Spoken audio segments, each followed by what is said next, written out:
অবশ্যই আমরা চলে যাচ্ছি আমাদের প্রথম অতিথির কাছে। আপনার নামটা প্লিজ একটু বলবেন, তারপরে আমরা আপনার ঘটনায় যাব। আসসালামু আলাইকুম। ধন্যবাদ রাসেল ভাই। ওয়ালাইকুম সালাম। আমি আফনান বলছি, এসেছি আজিমপুর থেকে। তো রাসেল ভাই, আজকে যে ঘটনাটা আমি শেয়ার করতে চাই, আসলে চোখের ধনের বিষয়টা আমি নিজেও বিশ্বাস করতাম না। জি। কিন্তু এই বিষয়টি আসলে আমার এমন কাছের একজনের কাছ থেকে শোনা, মানে বাধ্য হয়েছি আমি এটা বিশ্বাস করতে। তো আমি সরাসরি ঘটনাতে চলে যাই। তো ঘটনাটি যার সাথে মানে ঘটেছে, তো তার হাজবেন্ড, উনি আবার আমার একটা খুব কাছের বড় ভাই আর কি। জি, জি। তো উনি ওনার স্ত্রীর দাদার সঙ্গে ঘটে যাওয়া যে ঘটনাটা এবং ওনার পুরো পরিবার যে সাফার করেছে সেই ঘটনাটি উনি আমার সাথে শেয়ার করেন। সেভাবে আমি আপনাদেরকে বলার চেষ্টা করবো ইনশাল্লাহ। প্লিজ। তো ঘটনাটি ঘটে দেশ বিভাগের আগে। আমার ওই যে বড় ভাইয়ের কথা বললাম, ওনার স্ত্রীর যে দাদা, উনি মুর্শিদাবাদে থাকতেন ভারতের। আচ্ছা। তো উনি মুসলিম ছিলেন। আমরা তো জানি মোটামুটি জমিদাররা সাধারণত সনাতন ধর্মাবলম্বী হন, কিন্তু মুর্শিদাবাদ একজন জমিদার ছিলেন, তার সাথে ওই ব্যক্তির সম্পর্কটা খুব ভালো ছিল। তো ভালো, যেহেতু উনি অনেক বড় মাপের একজন জমিদার ছিলেন, তো উনি ওনার বেশ কিছু জায়গা এবং জমিদারের একটা অংশ ওনাকে দেখাশোনা করার জন্য দিলেন, যে এই জায়গাটা জমিদারি মানে তুমি করো। আচ্ছা। তো দেখা যাচ্ছে যে উনি খুব ভালো মতো প্রজাদের সাথে খুব ভালো আচরণ করেন, মানে খুব ভালো ওখান থেকে রেভিনিউ কালেকশন হয়। তো যার কারণে ওনার প্রতি ওই জমিদারের বিশ্বস্তটাও খুব ভালো ছিল। কিন্তু আস্তে আস্তে উনি আস্তে আস্তে খুব ক্রুয়েল হয়ে পড়েন তার প্রজাদের উপরে, বিভিন্ন ধরনের নির্যাতন করতে থাকেন, বিভিন্ন ধরনের এই ধরনের আর কি জমিদাররা যা করে as usual আর কি। তো কোনো এক সময় একজন তান্ত্রিক এসে ওনাকে বলেন যে তুমি তো ভালো টাকা পয়সা ইনকাম করেছো, তো তোমার এই টাকা পয়সাগুলো তো একটু রক্ষণাবেক্ষণ করার দরকার। জি। তো তুমি রক্ষণাবেক্ষণ করার জন্য আমি যেটা বলি তুমি সেটা করো। তো বলে ঠিক আছে, আপনি যেভাবে বলবেন আমি সেভাবে করব।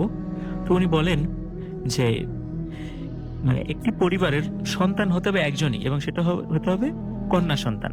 তার বড় কোনো ভাই বোন থাকা যাবে না, এবং সেটা হতে হবে, তার বয়স হতে হবে 5 থেকে 8 এর মধ্যে, এবং তার বাবা মারা যেতে হবে, এরকম আর কি। শুধু আচ্ছা। মা থাকবে আর সন্তান থাকবে। তো এইরকম একটা ছোট বাচ্চা কন্যা শিশুকে তুমি জোগাড় করো। আসলে এইভাবে এই ধরনের রিকোয়ারমেন্টে কন্যা শিশু জোগাড় করা আসলে বেশ কঠিন, অনেক কঠিন, এরকম আসলে পাওয়া যায় না। তো এরকম অনেক খুঁজে খুঁজে উনি একটা পেলেন, যে ওনার জমিদারির থেকেই পাশে একটু দূরে, একটি জঙ্গলের পাশে একটি কুঁড়ে ঘর আছে। ওখানে একজন মহিলা, উনি আবার চোখে দেখে না, অন্ধ আর কি। তো ওনার একটা ছোট বাচ্চা মেয়ে আছে। তার হাজবেন্ড অনেক আগে মারা গেছে, মেয়েটা অনেক ছোট থাকতে আর কি। তো ওই মেয়েটা সারা গ্রাম ঘুরে ওই মানুষের কাছ থেকে ওই ভিক্ষা করে কিছু নিয়ে আসে, তারপরে রান্না করে দুজন মিলে খায়। এইভাবে আর কি ওনাদের দিন চলে।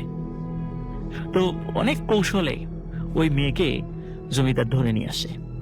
ধরে নিয়ে আসার পরে তো ওই যিনি তান্ত্রিক ছিলেন উনি বলেন যে তুমি মাটির নিচে একটা ঘর তৈরি করবা, আগে থেকে বলে রেখেছিল আর কি, ঘর তৈরি করবা, এবং ওখানে নির্দিষ্ট কিছু রিচুয়াল করে ওই তোমার ধন সম্পত্তি ওখানে রেখে ওই মেয়েটাকে ওই ঘরের মধ্যে আটকে রেখে আমরা বাইরে চলে আসবো। আচ্ছা। এবং ওই মেয়েটা ওখানে কান্নাকাটি করতে করতে মারা যাবে। ওর আত্মাটা ওখানে আটকা পড়ে যাবে, তোমার ধন সম্পত্তি সে পাহারা দেবে তোমার বিনা অনুমতিতে, অথবা তোমার বংশের কেউ ছাড়া ওই ধন সম্পত্তি কেউ নিতে পারবে না। যেটা যখের ধনের কথা, যেটা বলে as usual, ওরকমই আর কি। তো সত্যি তাই, উনি ওই কাজটি করেন। খুব নির্মম একটা কাজ, উনি কাজটা করেন। তো কাজ করার পরে প্রথম দিকে খুব বেশি অল্প কয়েকদিন কোনো সমস্যা হয়নি, কিন্তু ওই যেই মা যে অন্ধ, তো ওনার তো খুবই করুণ কষ্ট হয়ে গেল আরো বেশি। উনি যখন জানতে পারলেন যে জমিদার তার কন্যার সাথে এই ধরনের একটা ঘটনা ঘটিয়েছে, উনি সমস্ত গ্রাম ঘুরে খুব কান্নাকাটি করতেন, প্রত্যেকের বাড়িতে যেতেন যে জমিদার এরকম একটা কাজ করলো, আমার এত বড় একটা ক্ষতি করলো, আল্লাহ কি এর বিচার করবে না? অবশ্যই আল্লাহ বিচার করবে। এরকম উনি ঘুরে ঘুরে খালি অভিশাপ দিতেন যে এটা হবে ওটা হবে, এরকম শুধু অভিশাপ দিতেন। এরকম উনি কান্নাকাটি করতে করতেই একসময় দেখা যায় উনি ওই কুড়ে ঘরের মধ্যেই মৃত্যুবরণ করেন, এবং ওনার ডেড বডিটাও মারা যাওয়ারও বেশ অনেকদিন পরে পাওয়া যায়। পচে গলে গেছিল এরকম আর কি। ওনার দেখাশোনা করার কেউ ছিল না জঙ্গলের পাশে আর কি। তো কিছুদিন পরে, মাসখানেক পরে, জমিদার উনি নতুন নতুন কিছু ঘটনা ওনার সাথে ঘটতে থাকে। সেটা কেমন? তো আগেকার দিনে আমরা ঘর বাড়ি যেগুলো দেখতাম যে ওই ঘরের মধ্যেই আমরা যেমন বর্তমানে জানালার উপরে যেই সানসেট বা কার্নিশ সেটা বলি, এরকম করা থাকে, ওরকম তো ঘরের ভিতরেও করা থাকে। আমরা দেখি যে ওর উপরে অনেক জরুরি মাল সামানাও অনেকে রাখেন আর কি ঘরের মধ্যে।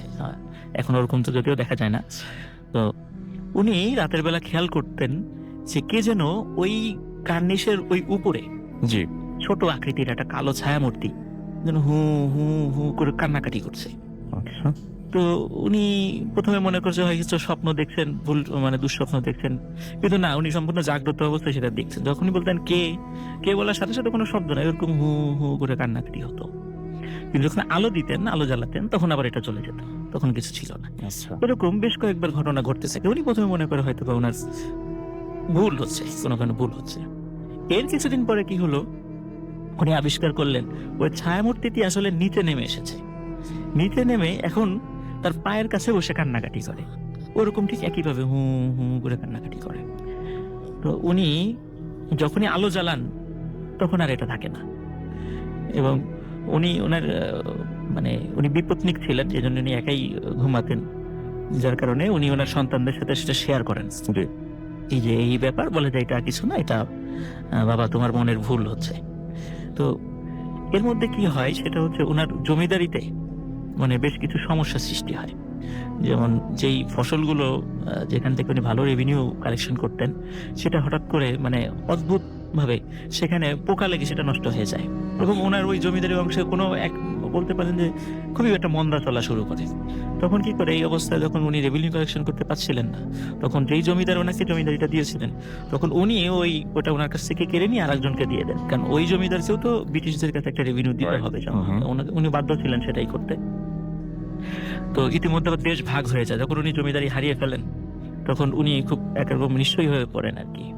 কারণ ওনার সম্পত্তি তো উনি মনে করছেন জমিদারি দীর্ঘদিন থাকবে, কারণ ওনার সম্পত্তি আবার উনি ওখানে রেখে দিয়েছেন। কিন্তু যখন ওনার জমিদারি চলে যায়, তখন কিন্তু ওই জমিদার ওনাকে আর ওই বাড়িতে থাকতে দেননি, বের করে দিয়েছেন। আচ্ছা, সেখানে তো আর ওই সম্পত্তি উদ্ধারের কোনো প্রশ্নই আসে না। রাইট। তখন একরকম শূন্য হাতেই উনি দেশ বিভাগের পরে ওনার মানে ছেলে এবং মেয়েদেরকে নিয়ে উনি চলে আসেন বাংলাদেশে। এবং মানে আমার যে জেলা, আমি তো রাজবাড়ির বাসা, আমার হোম ডিস্ট্রিক্ট রাজবাড়ি। তো রাজবাড়িতে চলে আসেন, রাজবাড়ির একটা উপজেলা, পাংশা উপজেলা যেটা, সেখানে উনি জি। মানে বসবাস শুরু করেন। কিন্তু অদ্ভুত ব্যাপার ওনার সাথে যেটা ঘটতে থাকে সেটা হচ্ছে যে এই যে এরকম পায়ের কাছে বসে থাকা, সেটাও কিন্তু চলতে থাকে। তো উনি একদিন, এটা উনি পরিবারের সাথে শেয়ার করতেন যে এই ধরনের ঘটনা ঘটছে, পরিবারের লোকজন ওইভাবে বিশ্বাস করতো না। একদিন উনি পুকুর ঘাটে গোসল করতে চান। গোসল করতে যাওয়ার পরে তো বাড়ির লোকজন অনেকক্ষণ ধরে ওনার কোনো খবর পায় না, যে কি ব্যাপার, অনেকক্ষণ হলো গোসল করতে গেছে, আসছে না কেন। পুকুর ঘাটে খোঁজ নিতে যখন ওনার যান, তখন দেখেন যে ওনার লাশটা ভাসছে পুকুরে। তো উনি তো সাঁতার জানতেন, তো হঠাৎ কিভাবে মারা গেলেন, আর পুকুরটা অত গভীর না যে উনি ওইভাবে আর কি ডুবে মারা যাবেন। তো ওনার লাশটা যখন নিয়ে আসা হয়, আসল ভাই অদ্ভুত ব্যাপার, ওই ওনার পায়ের কাছে, ঠিক পায়ের গোড়ালির কাছে মনে হচ্ছে যে মানে ছোট হাত, দুই হাত ধরে কে যেন ওনার পায়ের গোড়ালির কাছে খুব চেপে ধরেছিল, মনে হচ্ছে চেপে ধরেই পানির নিচে নিয়ে গেছে, এবং ওই পানির নিচে নেওয়ার পরে ওই কারণে উনি মারা গেছেন। তো ওই যে পায়ের কাছে যেই ওনার পায়ের কাছে যে হাতের ছাপ, এটা স্পষ্ট ছিল, যারা দেখেছেন আর কি বলছেন যেটা ছোট কোনো বাচ্চার হাতের ছাপের মতো। তো ঘটনা যদি এখানে শেষ হতো তো ভালো হতো। আসলে ঘটনার যেই সূত্রপাতটা অনেকটা মানে তার পরিবারের সাথে যেটা ঘটে সেটা এখন থেকেই শুরু হয় আর কি। উনি তো মারা gelen। তো উনার যারা ছেলে সন্তান ছিল এবং ৩ মেয়ে ছিল, ছোট ৩ মেয়ে ছিল। তো ইনাদের এই ৩ মেয়ের যখনই কেউ বিবাহ উপযোগী মানে এই ধরনের বয়সে যখন পৌঁছায়, অদ্ভুতভাবে সে সুইসাইড করে। আচ্ছা। এবং তার ৩ মেয়েই মানে কোনো কারণ ছাড়া, কোনো ঝগড়াঝাটি ছাড়াই, মানে বিয়ের কথা হয়, হঠাৎ করে দেখা যায় ওনারা গলায় ফাঁস দিয়ে আত্মহত্যা করেছেন। এর কোনো কারণ কেউ বলতে পারে না, যে কি কারণে, কি ঝগড়া হয়েছিল, কিছুই না, কিন্তু আত্মহত্যা করেছে। এরপরে যেটা হয় যে এই তিনজন মেয়ে তো মারা গেল, সুইসাইড করলো।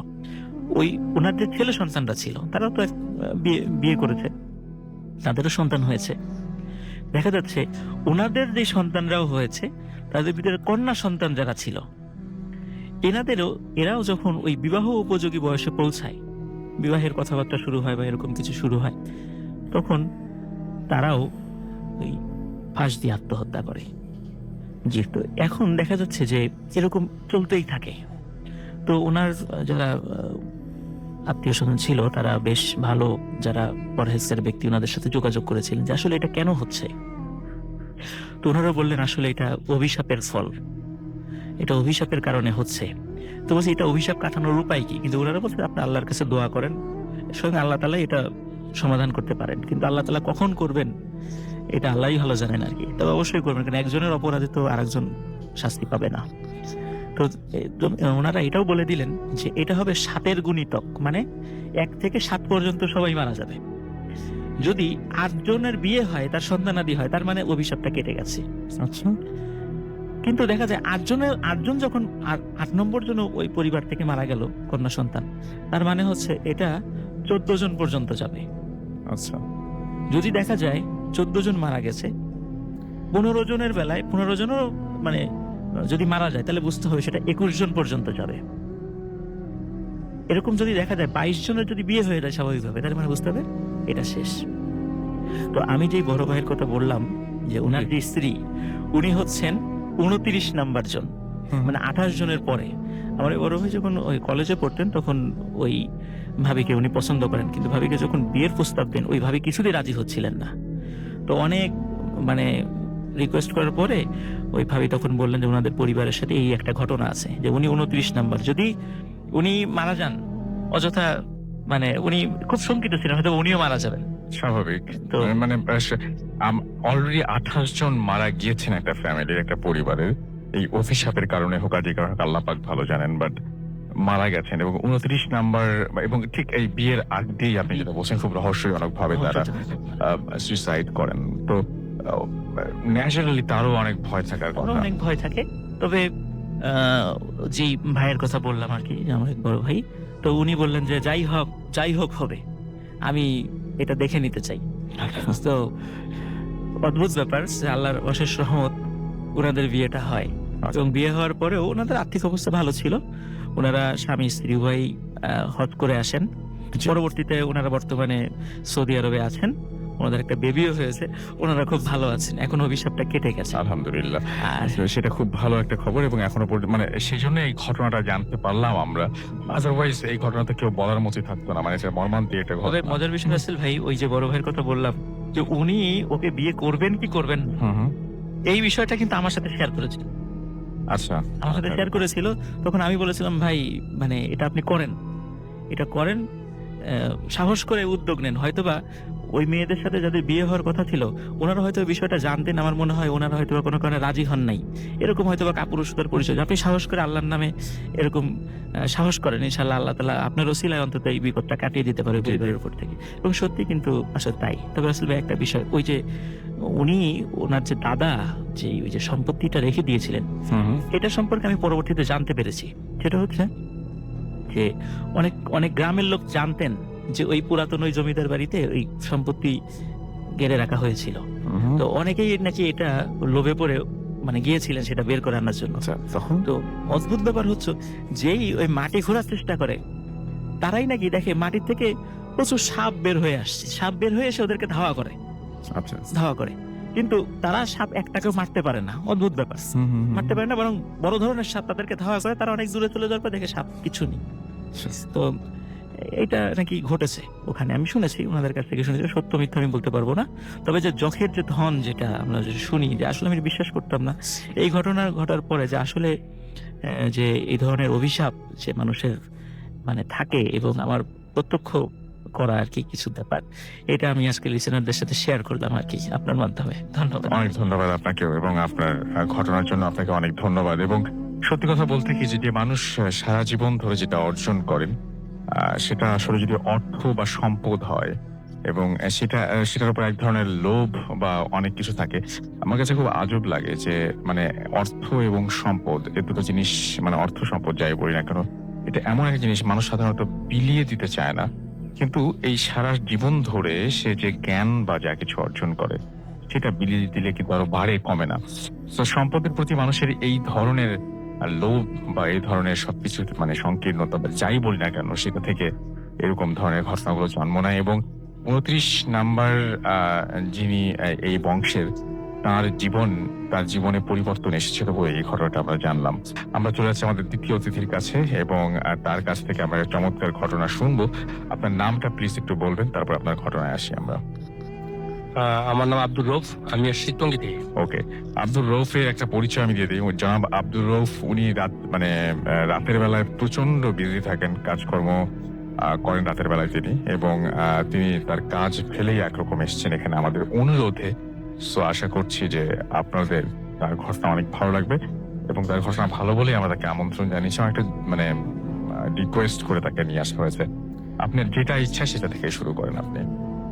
আমার অনেক ছোট সময় যেটা সেটাই বলি। জি। ঘটনাটা শুরু করার আগে তার পারিপার্শ্বিক কিছু বললে বুঝেছি যেটা হবে। আমার ছোটবেলা থেকে অনেক অভ্যাস ছিল প্রচুর ছবি দেখা, প্রতি শুক্রবার দিন ছবি দেখতাম। প্রথম শো কখনো মিস যেত না। তো ক্রমান্বয়ে আস্তে আস্তে যদি প্রথম শো না পেতাম, দ্বিতীয় শো, দ্বিতীয় শো না পেলে তৃতীয় শো, শুক্রবার দিনই ছবিটা দেখে বাসায় আসতাম। তো যাই হোক, কোনো এক সময় বাংলাদেশে একটা ছবি হয়েছিল, ছবিটার নাম ছিল বেদিন। তো আমার বাসা ছিল তখন তেজগাঁয়ে, বাড্ডাতে। তো ওখান থেকে আমি গেলাম ফার্মগেটে ছবি দেখার জন্য, ওখানে সুযোগ পেলাম না। ওখান থেকে চলে গেলাম সদরঘাটে একটা সিনেমা হল আছে, নাম হলো রূপমহল। জি। তো ওটাতে গিয়ে লাইন ধরলাম, প্রথম শো পেলাম না, দ্বিতীয় শো পেলাম না, তৃতীয় পেলাম না, এভাবে গিয়ে লাস্ট যেটা টিকিট পেলাম রাত 9টা থেকে 12টা। তো সেটা দেখলাম, দেখার পর মাঝখানে বিদ্যুৎ চলে গেছিল, ছবি শেষ হয়েছে প্রায় 1:30 বা 2টার মতো বেজে গেছিল। তো ওখান থেকে বের হইলাম, বের হওয়ার পর কোনো রিক্সা নাই, কোনো কিছু নাই। তো ওখান থেকে বের হয়ে আসলাম, হেঁটে যাওয়া শুরু করলাম। তো রূপমহল সিনেমা হল থেকে বের হয়ে সামনে আসলে ভিক্টোরিয়া পার্ক থেকে সামনে আসলে কোর্ট থেকে আর একটু সামনে আসলে রাজশাহ বাজার। তো রাজশাহ বাজারের মোড়ে যখন আসলাম, তখন হঠাৎ করে কোথায় যেন এক পাগল আসলো, এসে আমার সামনে বলতেছে দাঁড়া, তোর পকেটে সিগারেট আছে, ওখান থেকে আমার একটা সিগারেট দিই। তো আমি আর কোনো দ্বিধাবোধ করলাম না, তা আমার পকেট থেকে একটা সিগারেট বের করে তাকে দিলাম এবং আগুনটা ধরা দিলাম। ধরা যায় সামান্য হয়তো 50 গজ সামনে গেলাম, একটা রিক্সা পেলাম। জি। তো রিক্সায় চড়লাম, রিক্সা চড়ে রিক্সাওয়ালার সাথে বিভিন্ন কথা বলতে আসতেছি। তো আসলাম বিজয়নগর মোড়, বিজয়নগর থেকে কাকরাইল হয়ে শান্তিনগর হয়ে ওই রিক্সাওয়ালা রামপুরা বাজারে এসে বলে আর যাবে না। তো আমার কিছু করার নেই। তো ওকে যতটুকু ভাড়া ওর সাথে চেষ্টা করা হয়েছে ততটুকু তাকে মিটাই দিয়ে রামপুরা বাজার থেকে আমি হেঁটে আসা শুরু করলাম। তখন কিন্তু আপনারা জানেন, যারা অনেক বয়স্ক আছেন তারা হয়তো জানেন, রামপুরা রুটটা তখন নতুন তৈরি করা হয়েছিল, যেটা রামপুরা ব্রিজ থেকে বিশ্ব রোড পর্যন্ত তখন নতুন মাটি ফেলেছিল, লাল মাটি। আর রামপুরা ব্রিজের অল্প একটু সামনেই একটা বিশাল বড় বট গাছ। তা আমি রামপুরা ব্রিজের কাছে এসে আর একটা সিগারেট ধরাইলাম, একটা সিগারেট ধরাবো, ঠিক ওই টাইমে ওই পাগলটা কোথায় জেনে আইসা বলতেছে, তোকে তো নিষেধ করলাম রাঁচি যাওয়ার জন্য, তুই আবার রওনা দিতেছস, আর আইসা পড়ছ যেহেতু সাবধানে যাইস। তো বিশ্বাস করবেন, তখন কিন্তু রামপুরা ব্রিজের ওঠার জন্য সরাসরি কোনো রোড ছিল না। একটা উত্তর পাড়ে ছিল একটা বাঁশের সাঁকোর মতো, আর দক্ষিণ পাড়ে ছিল একটা কাঠের স্লিপার, যেটা দিয়ে উঠতে। তো আমি কাঠের স্লিপারটা পার হয়ে উঠলাম রামপুরা ব্রিজটা পার হয়েছিলাম, আবার বাঁশের সাঁকো দিয়ে এপারে আসলাম। তো ব্রিজে ওঠার আগেই আমি একটা যেহেতু ওই পাগলটা বলছিল সাবধানে যাইস, সেই জন্য একটা লাঠি জোগাড় করে নিয়েছিলাম। আচ্ছা। লাঠি জোগাড় করে নিয়ে এইবার আসলাম। আসার পর সিগারেটটা টানতে টানতে কিছু দূর যাওয়ার পর হঠাৎ করে বৃষ্টি আবার শুরু হলো। বৃষ্টি শুরু হতে আমি দৌড় দিয়ে গিয়ে ওই বট গাছের নিচে দাঁড়ালাম। আচ্ছা। বট গাছের নিচে দাঁড়ানোর পর তো হাতে যে সিগারেটটা ছিল ওটা বৃষ্টির ফোঁটা মনে পড়ছিল, তো ভিজে গেছিল মেবি।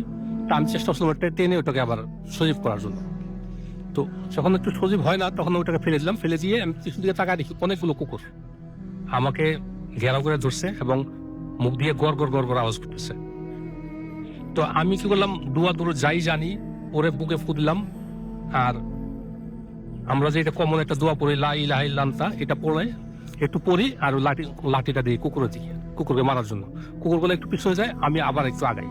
এই করতে করতে কিছু দূর যাওয়ার পর হঠাৎ করে কুকুরগুলো ভ্যানিশ হয়ে গেলো। আর আমি ওটা টেনশন করে নেই, আর একটু আগানোর পর ওই যেটা এখন যেটা বর্তমানে মেরুল বাটার কাছাকাছি, প্রায় কাছাকাছি এসে গেছি। ওটা আমি হঠাৎ করে একটা দমকা বাতাস আসলো, দমকা বাতাস এসে আমাকে রাস্তায় ফেলেছে। কাদার মধ্যে আমি টালমাটাল হয়ে পড়ে গেলাম। তো যখন আমার হুশ ফিরল, তখন দেখতেছি আমার বুকের মতো কি যেন বসে আছে এবং আমার মাথাটা মাটির মধ্যে, কাদা মাটির মধ্যে দাবানোর চেষ্টা করতেছে। তা আমি অনেক চেষ্টা করতেছি, উঠতে পারছি না। এক সময় আমি তাকে ঘুষি দেওয়ার চেষ্টা করলাম, এবং প্রতিটা ঘুষি মনে হয় যে কোনো একটা তুলার বস্তার মধ্যে গিয়ে লাগতেছে। যতই চেষ্টা করছি, তো ওর সাথে দশটা এক পর্যায়ে আমি বেহুশ হয়ে গেছি। আচ্ছা। বেহুশ হয়ে গেছি কখন, সেই সময়টা যে কখন তাও আমি নিজের বলতে পারবো না। তো সকাল যখন আমার হুশ হয় তখন আমি দেখি ওই যে জেলে পাড়া যেটা মেরুল ওর কোনার মধ্যে একটা জায়গায় একটা দোকান ছিল, ওই মুদি দোকানের সামনে আমাকে শোয়া রাখছে মানে। আমি উঠে দেখলাম অনেক লোকজন জড়ো হয়ে আছে আমাকে দেখতেছে, তার মধ্যে দু চারজন পরিচিত ছিল, যেহেতু আমি তখন দক্ষিণ বাড়িটা থাকি। তো ওরা জিজ্ঞেস করছিল কি রে দোস্ত কি হয়েছে, কোথায় থেকে আসলি? তো আমি আর কিছু কাউকে কিছু না বলে দ্রুত চলে যাই বাড়িতে। আচ্ছা, এই ছিল আমার ঘটনা। ওকে, আপনার নামটা প্লিজ আরেকবার বলবেন এবং তারপর আপনার ঘটনায় যাব আমরা। আসসালামু আলাইকুম লিসেনার্স, আফনান এগেইন। তো এখন যেই ঘটনাটি শেয়ার করতে চাচ্ছি, তো এই ঘটনাটি রাজবাড়ী জেলার বিনোদপুর এলাকায় ঘটে যাওয়া ঘটনা। যারা রাজবাড়ী জেলার লোক যারা শুনছেন তারা হয়তো বা এলাকাটি নাম অবশ্যই জেনে থাকবেন। তো আমি সরাসরি ঘটনাতে চলে যাচ্ছি। ঘটনাটির সময়টা ছিল 1998, যখন 98 যে বন্যার যে সময়টা চলছিল ওই সময়ের যে ঘটনা। তখন আমি বিনোদপুর একটি মাদ্রাসা রয়েছে, আমি সেই মাদ্রাসারই ছাত্র ছিলাম। তো আমাদের মাদ্রাসার যেহেতু অ্যাকোমোডেশন ব্যবস্থা ওই সময় অতটা ভালো ছিল না, তখন বেশ কিছু ছাত্ররা মসজিদেই ঘুমাতো। ওই মসজিদে যিনি মুয়াজ্জিন সাহেব ছিলেন উনিও একসাথে আমরা ঘুমাতাম আর কি। তো একদিন রাত, ওই সময় শীতের সময় ছিল, রাত প্রায় 12টার দিকে হঠাৎ দেখি মসজিদের দরজায় কি যেন নক করছে। বলছে রেজল ভাই মানে মুয়াজ্জিন সাহেবের নাম ছিল রেজাউল। তো বলছে রেজল ভাই দরজাটা একটু খোলেন। তখন উনি ঘুম থেকে উঠে দরজাটি খুললেন। খোলার পরে দেখলাম তারই পরিচিত লোক, প্রতিবেশী আর কি। তো বললেন ভাই ওই আমার এক আত্মীয় মারা গেছে, আপনাকে এখন একটু যেতে হবে, লাশটাকে দাফন করতে হবে ভোরের আগেই। তো ভোরের আগে কেন, এত তাড়াহুড়া কেন? বলে সেটা পরে বলবো, আপনি এখন আমাদের সাথে একটু চলেন। তখন উনি অতটা সাত পাঁচ না ভেবেই উনি শীতের প্রয়োজনীয় কিছু জামা কাপড় সাথে নিয়ে উনি তাদের সাথে গেলেন। তার বাসার থেকে খুবই কাছে, হেঁটে 10 মিনিটের পথ মাত্র। তো ওখানে যাওয়ার পর উনি ওই বাড়িতে, উনি জানতেন যে ওনারা বেশ অনেকগুলো জয়েন্ট ফ্যামিলি আর কি, অনেক পরিবার একসাথে বসবাস করছেন, বিশাল উঠান আর কি, আগে থেকে চিনতেন। ওখানে যাওয়ার পরে উনি দেখলেন যে বাড়িতে একটা লোকও নাই, মানে সবগুলোর দরজা জানালা বন্ধ এবং উঠানে মাত্র 2-3টি চেয়ার রাখা আছে আর একটা খাটিয়া রাখা আছে। তখন উনি চিন্তা করলেন যদি কোনো বাড়িতে কোনো লোক মারা যায় তো অনেক লোক থাকার কথা, এখানে একটা লোকও নাই, মাত্র 2-3টি চেয়ার, আর যে আমাকে ডেকে নিয়ে এসেছে সে সহ 2জন লোক দাঁড়িয়ে আছে সেখানে। উনি দেখে মনে করলেন হয়তোবা কোনো অসৎ উদ্দেশ্যে ওনাকে ডেকে আনা হয়েছে, বা ওনার ক্ষতি করবেন বা ওনাকে মেরে ফেলবেন, এই টাইপের কোনো কারণে ওনাকে ডেকে নিয়ে আসা হয়েছে। এই বলে এই চিন্তা করে উনি ধরে দৌড় দিতে যাবেন, এমন একটা অবস্থা। তো তখন তারা বললেন যে রেজল ভাই আপনি ভয় পেন না, আসলে বাড়ির যত লোকজন ছিল আমরা আসলে সরিয়ে দিয়েছি সঙ্গত কারণে, যেটা আপনি পরে বুঝতে পারবেন। এখন আসেন লাশের কাছে, আপনার ভয়ের কোনো কারণ নেই, আসেন। তখন উনি একটু আশ্বস্ত হলেন। তারপর ভয়ে ভয়ে মন নিয়ে উনি ওই লাশের ঘরে গেলেন। দেখছেন যে লাশ চোখের উপরে শোয়ানো আছে, লাশটি একটি কাপড় দিয়ে ঢাকা। তখন বলেন যে রেজল ভাই এই লাশ আপনাকে এখন এটাকে গোসল দিতে হবে, আমাদের গোসলের পানি টানি সবকিছু গরম করা আছে, আপনি আসেন আমরা এটাকে কাজ শুরু করি। তখন যখনই ওই কাপড়টি লাশের উপরে কাপড়টি উনি সরিয়েছেন, উনি যা দেখেছেন এটা আসলে ভয়ঙ্কর একটা ব্যাপার। উনি দেখলেন লাশের সব ঠিক আছে, কিন্তু মুখটা, চেহারাটা আর আসলে মানুষের মতো নাই। এটা একটা বিশেষ প্রজাতির একটা প্রাণীর মতো হয়ে গেছে। এটা দেখে উনি এত ভয় পেয়েছেন, উনি আল্লাহু আকবার বলে চিৎকার দিয়ে বাসার ঘর থেকে বাইরে বের হয়ে এসেছেন। বলেন যে এই লাশের গোসল দেওয়া আমার পক্ষে সম্ভব নয়। তখন ওই লোকরা বললেন যে আসলে এই কারণেই আমরা বাড়ির যত মহিলা ছিল, বাচ্চা ছিল, তাদেরকে অন্য জায়গা পাঠিয়ে দিয়েছি, কারণ ওনারা এই লাশ দেখলে খুব ভয় পাবে। এখন যেভাবেই হোক, যদি সকালবেলা লোকজন এরকম শুনে যে একজন মানুষের চেহারা বিকৃত হয়েছে, অনেকে দেখতে আসবে। তো এটা আসলে একজন মানুষের জন্য, সে যত খারাপই হোক, এটা একটা মানুষের জন্য সম্মানজনক নয়। এজন্য আমরা চাই ভোরের আগেই লাশটা দাফন করতে, এজন্য আমাকে সহযোগিতা করেন। তখন উনিও আর কি করা, উনি রাজি হলেন, লাশের গোসল করানো হলো।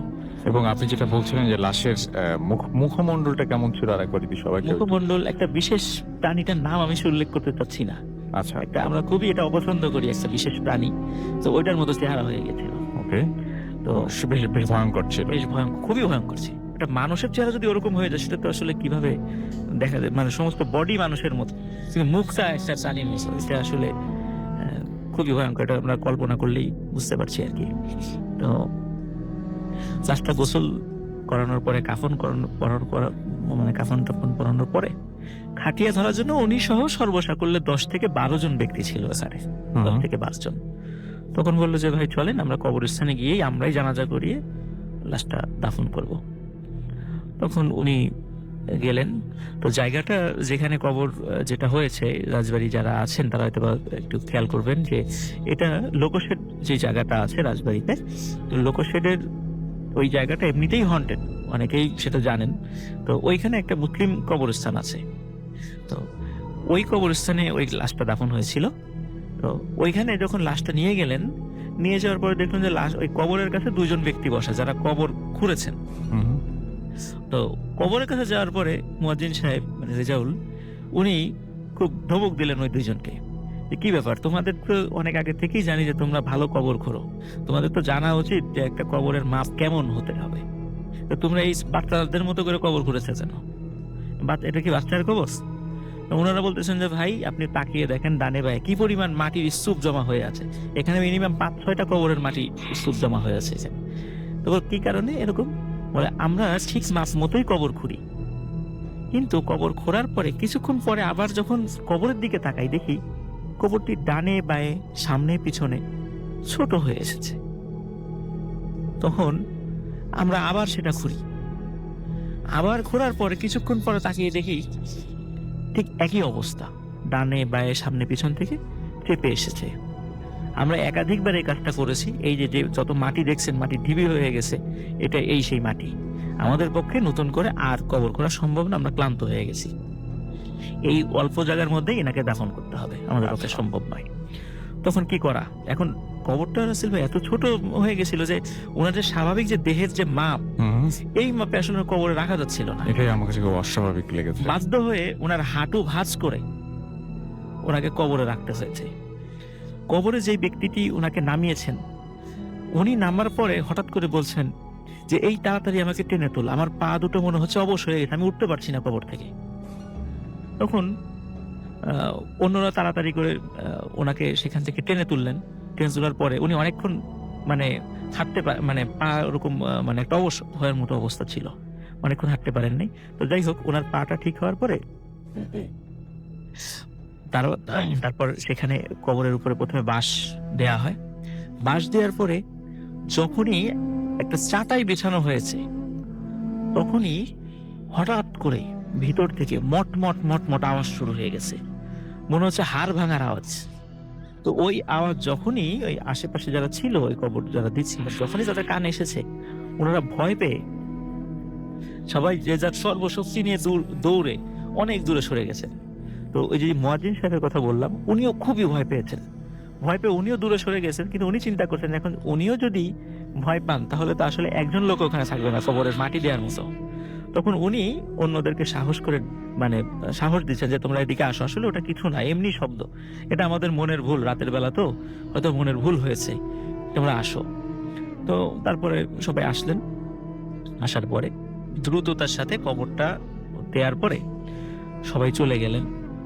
চলে যাওয়ার পরে রাসেল ভাই পরবর্তীতে যেটা আমি জানতে পেরেছি যে সেটা হচ্ছে যে এই ব্যক্তিটি উনি যার কবরটা দেওয়া হয়েছিল আর কি, উনি ব্ল্যাক ম্যাজিক প্র্যাকটিস করতেন এবং ওনার সন্তান যারা ছিল শিশু বয়সেই সন্তানরা মারা যায় এবং ওনার স্ত্রীও মারা যান, এবং ওনার স্ত্রী মারা যাওয়ার পরে উনি আর বিবাহ করেন নাই, এবং উনি বিভিন্ন লোক ব্ল্যাক ম্যাজিকের জন্য তার কাছে আসতো, তো উনি সেগুলো করে দিতেন।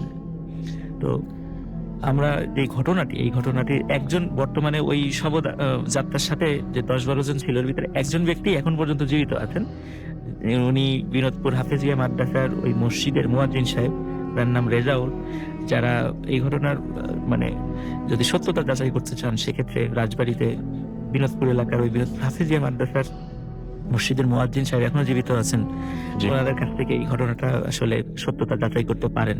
তো এখানে রাসেল ভাই আসলে এই যে ব্ল্যাক ম্যাজিকের যে ব্যাপারটা, আসলে আমরা অনেক সময় দেখা যাচ্ছে ব্ল্যাক ম্যাজিকের সহযোগিতাও করি পরোক্ষভাবে, কিন্তু আসলে এর পরিণতিটা যে কি এটা আসলে কিন্তু আল্লাহ তাআলা দুনিয়াতেই অনেক সময় দেখিয়ে দেন আমাদেরকে সতর্ক করে। জি।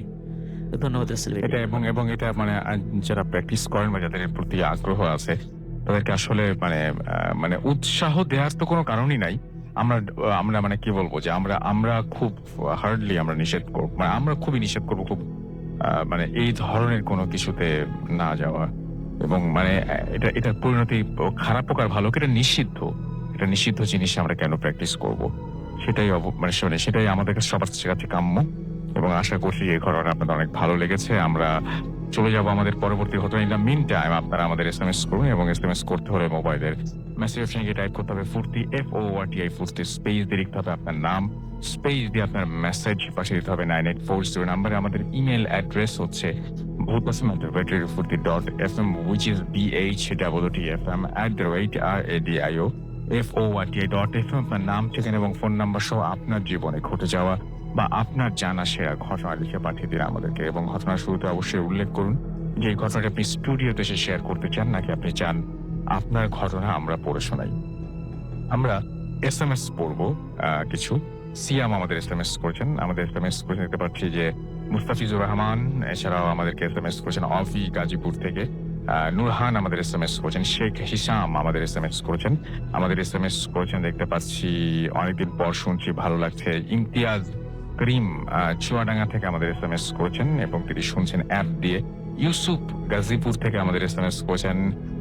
সৌদা ময়মনসিং থেকে আমাদের SMS করেছেন। সাভার শহর থেকে শাহরিয়া আমাদের SMS করেছেন। সৈকত আমাদের SMS করেছেন কাল তার কলেজে প্রিটেস্ট এক্সাম, দোয়া করতে বলেছেন সবাইকে।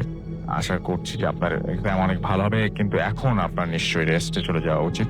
MD মাহমুদুল চাঁপাইনবাবগঞ্জ থেকে লিখেছেন, তার কাছে মনে হয় সবগুলো স্টোরি ভালো লেগেছে। রাকিব আমাদের SMS করেছেন, দোলন আমাদের SMS করেছেন, রাহিক আমাদের SMS করেছেন।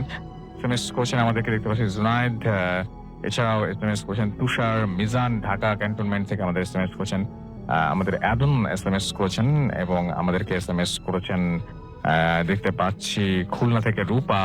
এছাড়াও আমাদের সাদাফ খান থেকে শুরু করে আরো অনেকেই আমাদের SMS করেছেন। আমরা চলে আসছি আমাদের পরবর্তী স্টোরিতে। আপনার নামটা প্লিজ আরো একবার বলবেন, তারপর আমরা চলে আসবো আপনার ঘটনায়। জি, আমার নাম আব্দুর রউফ, জি এসছি টঙ্গী থেকে। জি। আমি এখন যে ঘটনাটা বলবো সেটা হলো গুলশান 2 নম্বরেই সংগত করানো বিল্ডিংটার নামটা বলছি না, জি আপনি হয়তো বুঝতে পারবেন। তো বিল্ডিংটার 8 তলায় যখন আমি আইডিবিতে চাকরি করি তখন একটা কন্ট্রাক্ট পেয়েছিলাম কাজের, নেটওয়ার্কের কাজ করার। জি। 10টা পেয়েছি, অ্যামাউন্ট ভালো ছিল। বিদায় বৃহস্পতিবার দিন রাতে আমি বিল্ডিং এ চলে আসলাম কাজ করার জন্য। আসার পর যার সাথে কন্ট্যাক্ট ছিল সে আমাকে সব কাজ বুঝাই দিয়ে তারা চলে গেল। যেহেতু কাজটা চলবে রাতে, 10টা পিসির কাজ নেটওয়ার্ক করে উইন্ডোজ সেট আপ দেওয়া, মানে মোটামুটি পুরো রাত্র লেগে যাবে। তো যাক, ওরা অফিস থেকে চলে যাওয়ার পর আমি যথারীতি কাজ শুরু করলাম। কেবলগুলো প্রতিটা পিসি অন্তর মাপ দিয়ে কাটলাম, কেটে পিসি মানে দেয়ালের কিনারে দিয়ে পিসি পর্যন্ত টানলাম। টেনে দিয়ে 2-3টা কেবল পাঞ্চ করলাম, RJ45 কানেক্টর পাঞ্চ করলাম। পাঞ্চ করে মানে মোটামুটি একটা প্রস্তুতি পর্যায়ে যাচ্ছি, তখন হঠাৎ করে কারেন্টটা চলে গেল। তো হাতে ঘড়ি ছিল না, তো অনুমান করলাম তখন রাত্রে 11টা বা 11:30 হবে। কারেন্ট চলে যাওয়াতে ইমার্জেন্সি হিসেবে একটা মোমবাতি ছিল, সেটা ধরালাম। ধরায় তারপর আমি এশার নামাজ পড়লাম, তারপর রাতের খাবার শেষ করলাম। তো মিন টাইম আমার মোমবাতিটা, যেহেতু মোমবাতিটা পুরনো ছিল, অল্প একটু ছিল, তো ওই সময় মোমবাতিটাও শেষ হয়ে গেল। জি। তো তখন আমি পকেট থেকে ম্যাচ বের করলাম, ওই মোমবাতিটা না ধরে আমি একটা সিগারেট ধরাবো। একটা সিগারেট, তখন পিছন থেকে কে যেন আমাকে বললো যে ভাই এটা ম্যাচটা জ্বালায়েন না। আমি মনে করলাম যে হয়তো দারোয়ান আসছে, নিচে যে দারোয়ান আসছে আমাকে হেল্প করার জন্য। তা আমি দারোয়ানকে জিজ্ঞেস করলাম যে আপনি দরজা বন্ধ আসলেন কি করে? বললাম যে আমরা এসেছি, আমাদের উস্তাদ আমাদের বলছে আপনাকে কাজে সাহায্য করার জন্য। তা আমি বললাম যে আপনারা এখানে কতজন? বললো যে আমরা 10-12 জন আছি। 10-12 জন আপনারা দরজা লক করে আপনারা ঢুকলেন কিভাবে? সেটা প্রশ্নের উত্তর আপনার জানার দরকার নেই, আপনি বলেন আপনাকে আমরা কিভাবে হেল্প করতে পারি। তখন বললাম আমি যে আপনাদের কি উস্তাদকে আমি আপনাদেরকে চিনি না যাই নাই, অন্ধকারের মধ্যে আপনারা কাজ করবে কিভাবে? তখন বললো যে আপনি অন্ধকারে হাতে একটা কাজ আমাকে দেখায় দেন, বাকিটা আমরা করে দিচ্ছি। আমাদের জন্য অন্ধকার কোনো সমস্যা না। তখন আমি অনেক কষ্ট করে একটা কেবলের কানেকশন পাঞ্চ করে আবার নতুন একটা পিসিতে কানেক্ট করে দিলাম এবং ওই কেবলটা কি ইলেকট্রিক চ্যানেলের ভিতরে ঢুকাইতে হবে সেটা দেখাই দিলাম। আচ্ছা। এই অন্ধকারের মধ্যে হাঁটায় হাঁটায় দেখা দিলাম। তখন তারা বললো যে আপনি কি এই চেয়ারটায় বসেন, আমরা কাজ করতেছি। আনুমানিক 10 থেকে 15 মিনিট খুটখাট আওয়াজ হলো। তখন তারা বললো যে কাজ শেষ। তারপর কিভাবে শেষ হলো, বললো যে হ্যাঁ কাজ শেষ হয়ে গেছে, আরো কোনো কাজ আছে কিনা বলেন। আমি বললাম যে অন্ধকারের মধ্যে কোনো কাজই করা সম্ভব না, আপনারা তো করে ফেলছেন। তো বললো তাহলে আমরা চলি বলে একজন আমাকে সালাম দিল, আসসালামু আলাইকুম, বাস, আর কোনো আওয়াজ নেই। আমি বললাম ভাই দাঁড়ান আমার কথা শুনেন। কেউ আর নাই, সবাই চলে গেল। যাই হোক, আমি বসে রইলাম, বসে থাকতে থাকতে হঠাৎ করে কারেন্ট আসলো। তো কখন কারেন্ট আসলো, এই সময়টা অনেক লম্বা একটা সময়ের পরে কারেন্ট আসলো।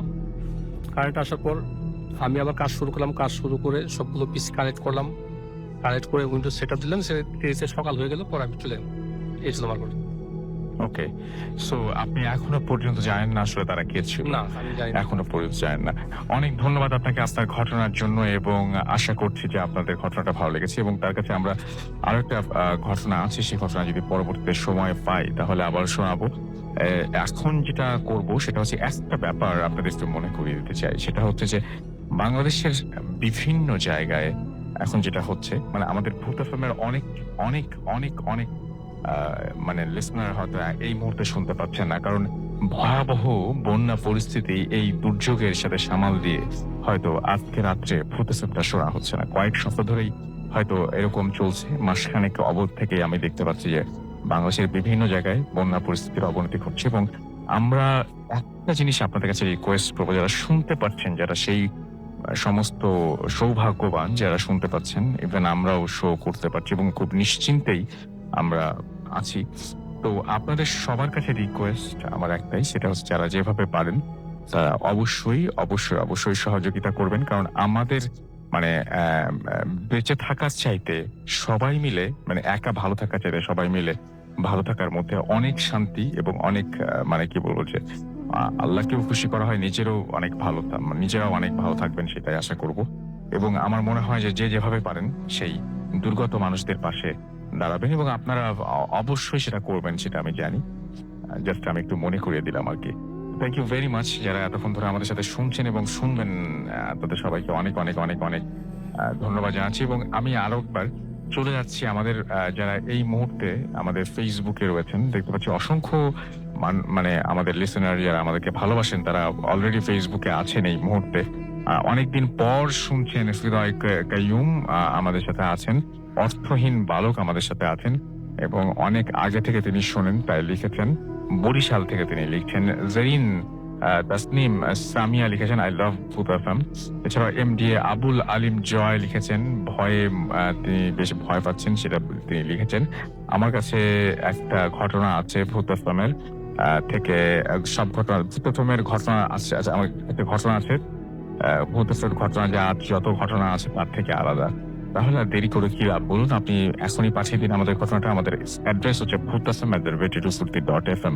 আপনি কোথা থেকে লিখছেন সেটা আমাকে অবশ্যই জানাবেন, এবং সেখান থেকে মানে যেখান থেকে লিখছেন সেই অ্যাড্রেসটা এবং আপনার ফোন নাম্বারটা দিবেন যদি আপনি স্টুডিওতে আসতে চান। স্যার স্টোরিটা শুনে তার কাছে খুব ভয় লেগেছে। শিশির আহমেদের এমডি রাতুল সর্দার আমাদের সঙ্গে আছেন, আমাদের সঙ্গে রয়েছেন ফারিয়া আক্তার মুন্নি, আয়েশা আক্তার আমাদের সঙ্গে আছেন, আমাদের সঙ্গে রয়েছেন হৃদয় পল, এছাড়াও জাহিদ হোসেন শোভন আমাদের সাথে রয়েছেন দেখতে পাচ্ছি। এছাড়াও হাফিজুর রহমান হাফিজ আমাদের সাথে আছেন, রানা দেব সহ আরো অনেকে। আপনি যদি থাকতে চান চলে আসুন আমাদের ফেসবুক পেজে www.facebook.com/radiofoodti and www.facebook.com/bhutfm.faisal। আমরা ছোট্ট একটা বিরতিতে যাব এবং বিরতির পরে আবারও ফিরে আসবো আপনাদের কাছে। সো আশা করব যে সেই পর্যন্ত আমাদের সঙ্গে থাকবেন। আমাদের চমৎকার অডিও ক্লিপ রয়েছে, আমাদের কাছে চমৎকার ঘটনা রয়েছে, যে ঘটনাগুলো আপনাদের শুনে আরো বেশি ভালো লাগবে। এবং আমাদের কাছে রয়েছে বেশ কিছু ইমেল, আরো কিছু নতুন অতিথি রয়েছেন। সুতরাং অবশ্যই অবশ্যই আমাদের সঙ্গে থাকুন। স্টে টিউনড টু রেডিও ফুর্তি এন্ড ডোন্ট স্টপ দ্য ফুর্তি।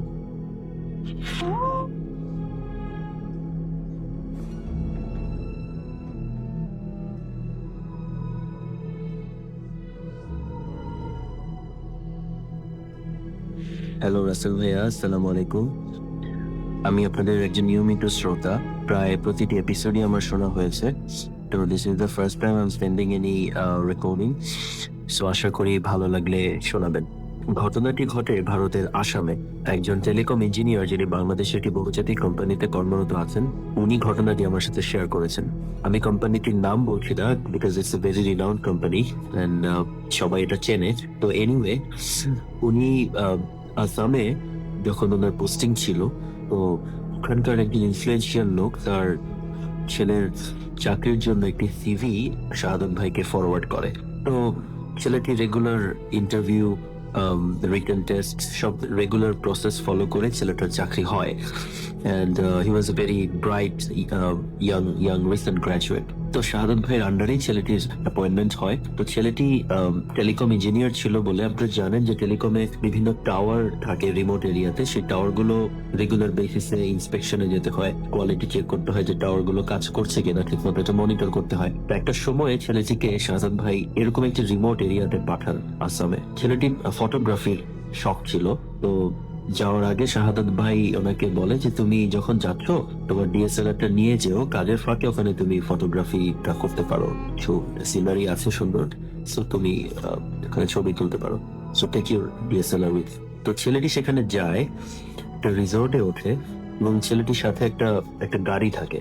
ওখানকার একটা লোকাল রেন্টে কার থেকে একটা গাড়ি সে নেয়। ওই গাড়ি দিয়ে সে বিভিন্ন জায়গায় ঘুরতো কাজের পর, সেন ছবি তুল। তো ওখানে যাওয়ার পরে থার্ড ডেতে ছেলেটির ড্রাইভার একদিন শাহাদাত ভাইকে ফোন করে বলে যে স্যারকে তো পাওয়া যাচ্ছে না। তো শাহাদাত ভাই বলে যে পাওয়া যাচ্ছে না মানে কি? তো বলে যে আমরা ঘুরতে ঘুরতে একটা ছোট পাহাড়ি নদীর কাছে এসে দাঁড়াই, লাইক আমাদের সিলেটের জাফলং এ যেরকম খুব শ্যালো কিছু রিভার আছে, যে নিচে পাথর দেখা যাচ্ছে, ওপরে পানির ফ্লো, দাঁড়ালে হয়তো জাস্ট হাঁটুর নিচে পানি থাকে, এরকম একটি স্ট্রিম, ওয়াটার স্ট্রিম। ওখানে তারা ছবি তোলার জন্য যায়। তো ছেলেটি তখন ড্রাইভারকে বলে যে ভাইয়া আমার ক্যামেরাটা গাড়িতে আছে, সো আপনি একটু গাড়ি থেকে ক্যামেরাটা নিয়ে আসেন। তো গাড়িটা একটু উঁচু জায়গায় ছিল, একটা পাহাড়ের ওপরে। তো ড্রাইভারের ভাষ্য মতে সে ক্যামেরাটা নিয়ে যখন এসে দেখে ছেলেটি ওখানে নাই। শেষবার যখন ওকে দেখে যায় তখন ছেলেটি একটা বড় উঁচু পাথরের ওপরে বসেছিল। এসে দেখে ছেলেটি ওখানে নাই। তো শাহাদাত ভাই খুব টেনশনে পড়ে যান, যেহেতু ওনার একটা ইনফ্লুয়েন্সিয়াল পার্সনের ছেলে এবং উনি তাকে ওই রিমোট এরিয়াতে টাওয়ার ইন্সপেকশনের জন্য পাঠিয়েছেন। তো হি বিকেম ভেরি কনসার্ন এবং বলে যে ঠিক আছে তুমি লোকাল লোকজনকে বলো খুঁজে দেখতে, আমি দেখছি কি করা যায়। তো ওই দিন সারাটা দিন, থার্ড ডে সারাটা দিন ওনারা অনেক খোঁজাখুঁজি করে, ছেলেটিকে কোথাও পাওয়া যায় না। পরের দিন শাহাদাত ভাই গাড়ি নিয়ে ওই এরিয়াতে যান, নিজেই চলে যান। গিয়ে উনি নিজে সারাদিন খোঁজাখুঁজি করেন, ছেলেটিকে কোথাও পাওয়া যায়। সো ইন দি এন্ড শাহাদাত ভাই ছেলেটির বাবাকে ইনফর্ম করে। তো ছেলেটির বাবা খবর পেয়ে সাথে সাথে ওখানে ছুটে যান। ওই এরিয়াতে একটা আর্মি ক্যাম্প ছিল, ইন্ডিয়ান আর্মি, এবং ওই আর্মি ক্যাম্পের যিনি ইনচার্জ, যিনি হাই অফিসিয়াল, উনি ওই ভদ্রলোকের ক্লোজ ফ্রেন্ড। তো উনি আর্মি পার্সনটাকে রিকোয়েস্ট করেন যে তাদের সোলজারকে যাতে একটু খোঁজার জন্য ডিপ্লয় করে। তো আর্মির একটা ফুট সোলজার, কিছু সোলজার ওখানে খোঁজাখুঁজির কাজে নেমে যায়। আশেপাশে পুরো এরিয়াটা পাহাড় দিয়ে ঘেরা এবং বেশ ঘন বন জঙ্গল চারপাশে। তারা জঙ্গলেও খোঁজাখুঁজি করে যে কোনো বাঘ নিয়ে গেল কিনা বা কোনো হিংস্র পশু তাকে টেনে নিয়ে গেল কিনা ভেতরে। তো সেটাও তারা দেখলো যে না, ওখানে বাঘ যদি টেনে নিয়েও যায় সেখানে ব্লাড থাকে বা টেনে হিঁচড়ে নিয়ে যাওয়ার একটা সাইন থাকে। তো এরকম কিছুই ছিল না, একদম ক্লিন, পুরো জায়গাটা একদম clean. There was no sign at all যে এখানে কোনো একটা কিছু অকারেন্স হয়ে থাকতে পারে, একদম ক্লিন এরিয়া ছিল। তো তারা সারাদিন খুঁজে কোনো ক্লু পাচ্ছিল না যে আসলে কোথায় গেল যে জনজন্ত মানুষ। তো যখন কোনো কিছুতে কাজ হচ্ছিল না তখন একজন লোকাল লোক এসে শাহাদাত ভাইকে বলে যে স্যার এখানে একজন মঙ্ক আছে পাহাড়ের ওপরে, so let's go to him, দেখা যাক উনি অল্টারনেটিভ কোনো সলিউশন দিতে পারেন কিনা, ছেলেটা কোথায় আছে বা কি হলো। তো ওনারা যখন খোঁজাখুঁজি করে পাচ্ছিলেন না, একেবারেই কোনো কিছুতে কাজ হচ্ছিল না, তো তখন তারা ডিসাইড করলেন okay let's go to the Monk. তো শাহাদাত ভাই যেটা আমাকে বলছিলেন যে মঙ্কের কাছে গিয়ে তারা বেশ সারপ্রাইজ যে monk was very smart, English speaking, well dressed monk. I mean মঙ্কের যে একটা ট্রেডিশনাল ইমেজ আমাদের কাছে আছে, হি ওয়াজ ভেরি ডিফারেন্ট। তো মঙ্কে গিয়ে বললো যে এরকম একটা ছেলে এখানে কাজ করতে এসছে, 2 দিন ধরে তাকে পাওয়া যাচ্ছে না, আপনি যদি একটু হেল্প করতেন আমাকে ছেলেটাকে লোকেট করতে। তো মঙ্ক বলে ঠিক আছে আপনারা একটু বসেন। তো এটা বলে কিছুক্ষণ ধ্যান করে তারপর মঙ্ক যেটা বললো যে আমি 3টা জিনিস দেখতে পাচ্ছি। এক হচ্ছে একটা বড় পাথর, একটা পানির ঘূর্ণি, আর মাথাবিহীন 2টো ফিগার, মাথাবিহীন দুটো ফিগার একটা মানুষের কাঁধের ওপরে পা দিয়ে দাঁড়িয়ে আছে। এইটুকু আমি দেখতে পাচ্ছি, এর বেশি আমি কিছু দেখতে পাচ্ছি না, বলতেও পারবো না।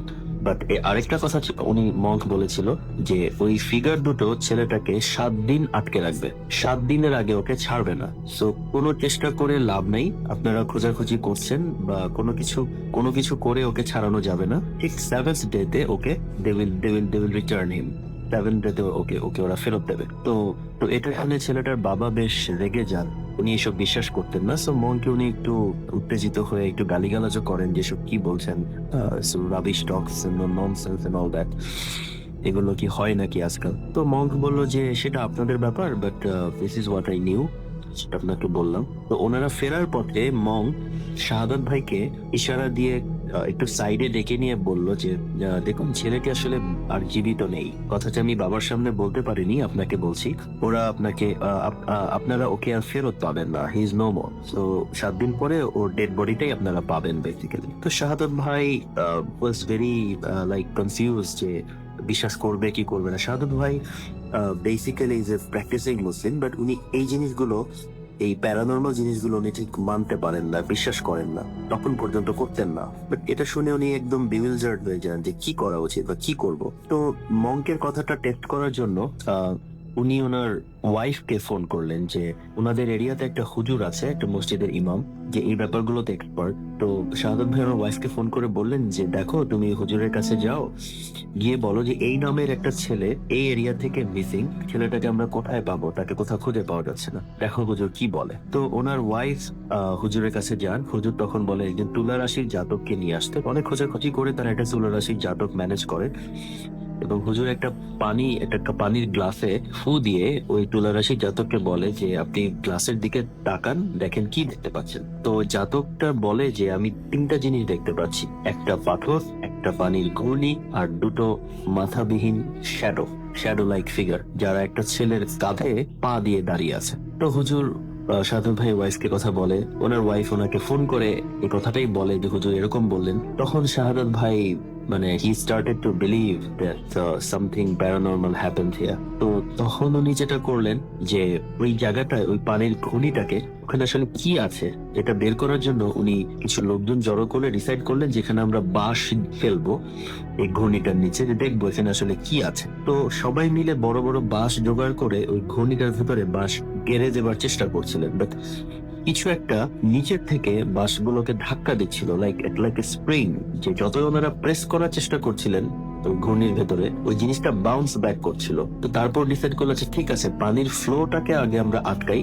যদি পানির ফ্লো আটকানো যায় ঘূর্ণিটা বন্ধ হবে, দেন আমরা দেখবো ওখানে কি আছে। তো প্ল্যান মতো ওনারা একটা ত্রিপল জোগাড় করে, বড় একটা ত্রিপল নিয়ে লোকজন পানির ফ্লোটাকে ব্যারিকেড দেয়। তো ব্যারিকেড দেওয়ার ফলে পানির ফ্লোটা যখন কমতে থাকে তখন কিছু লোক নিচে নামার প্রিপারেশন নেয়। But in the meantime পানি এত বেশি জমে যাচ্ছিল এবং স্রোতটা এত বেশি ছিল যে it was like pushing them, like পড়ে যাচ্ছিল, কেউ ধরে রাখতে পারছিল না ত্রিপলটা। তো অনেকে সেখানে পাথরের উপরে পড়ে ইনজিউর্ড হয়। তো তখন শাহাদুল ভাই চিন্তা করলেন যে উনি এই এরিয়াতে নতুন এসেছেন, কাউকে চিনেন না, এবং লোকাল লোকজন যদি ইনজিউর্ড হয় বা কারো কোনো ক্ষতি হয় সে রেসপন্সিবিলিটি ওনার উপর আসবে। So he gave up the investigation and all that. তো উনি লোকাল যারা সার্চ করছিল বা আর্মি তাদের হাতে ছেড়ে দিয়ে উনি just he was just waiting to see what happens. তো ইন দ্য মিন টাইম ওনার অফিস থেকে ফোন আসে যে প্রীত অনেকদিন ধরে এখানে আছেন, বাট অফিসেও কিছু কাজ জমে যাচ্ছে, so you have to come back. আপনি হেড অফিসে বসে এটার খোঁজ খবর রাখেন, সমস্যা নেই, but you have to come back and join the office.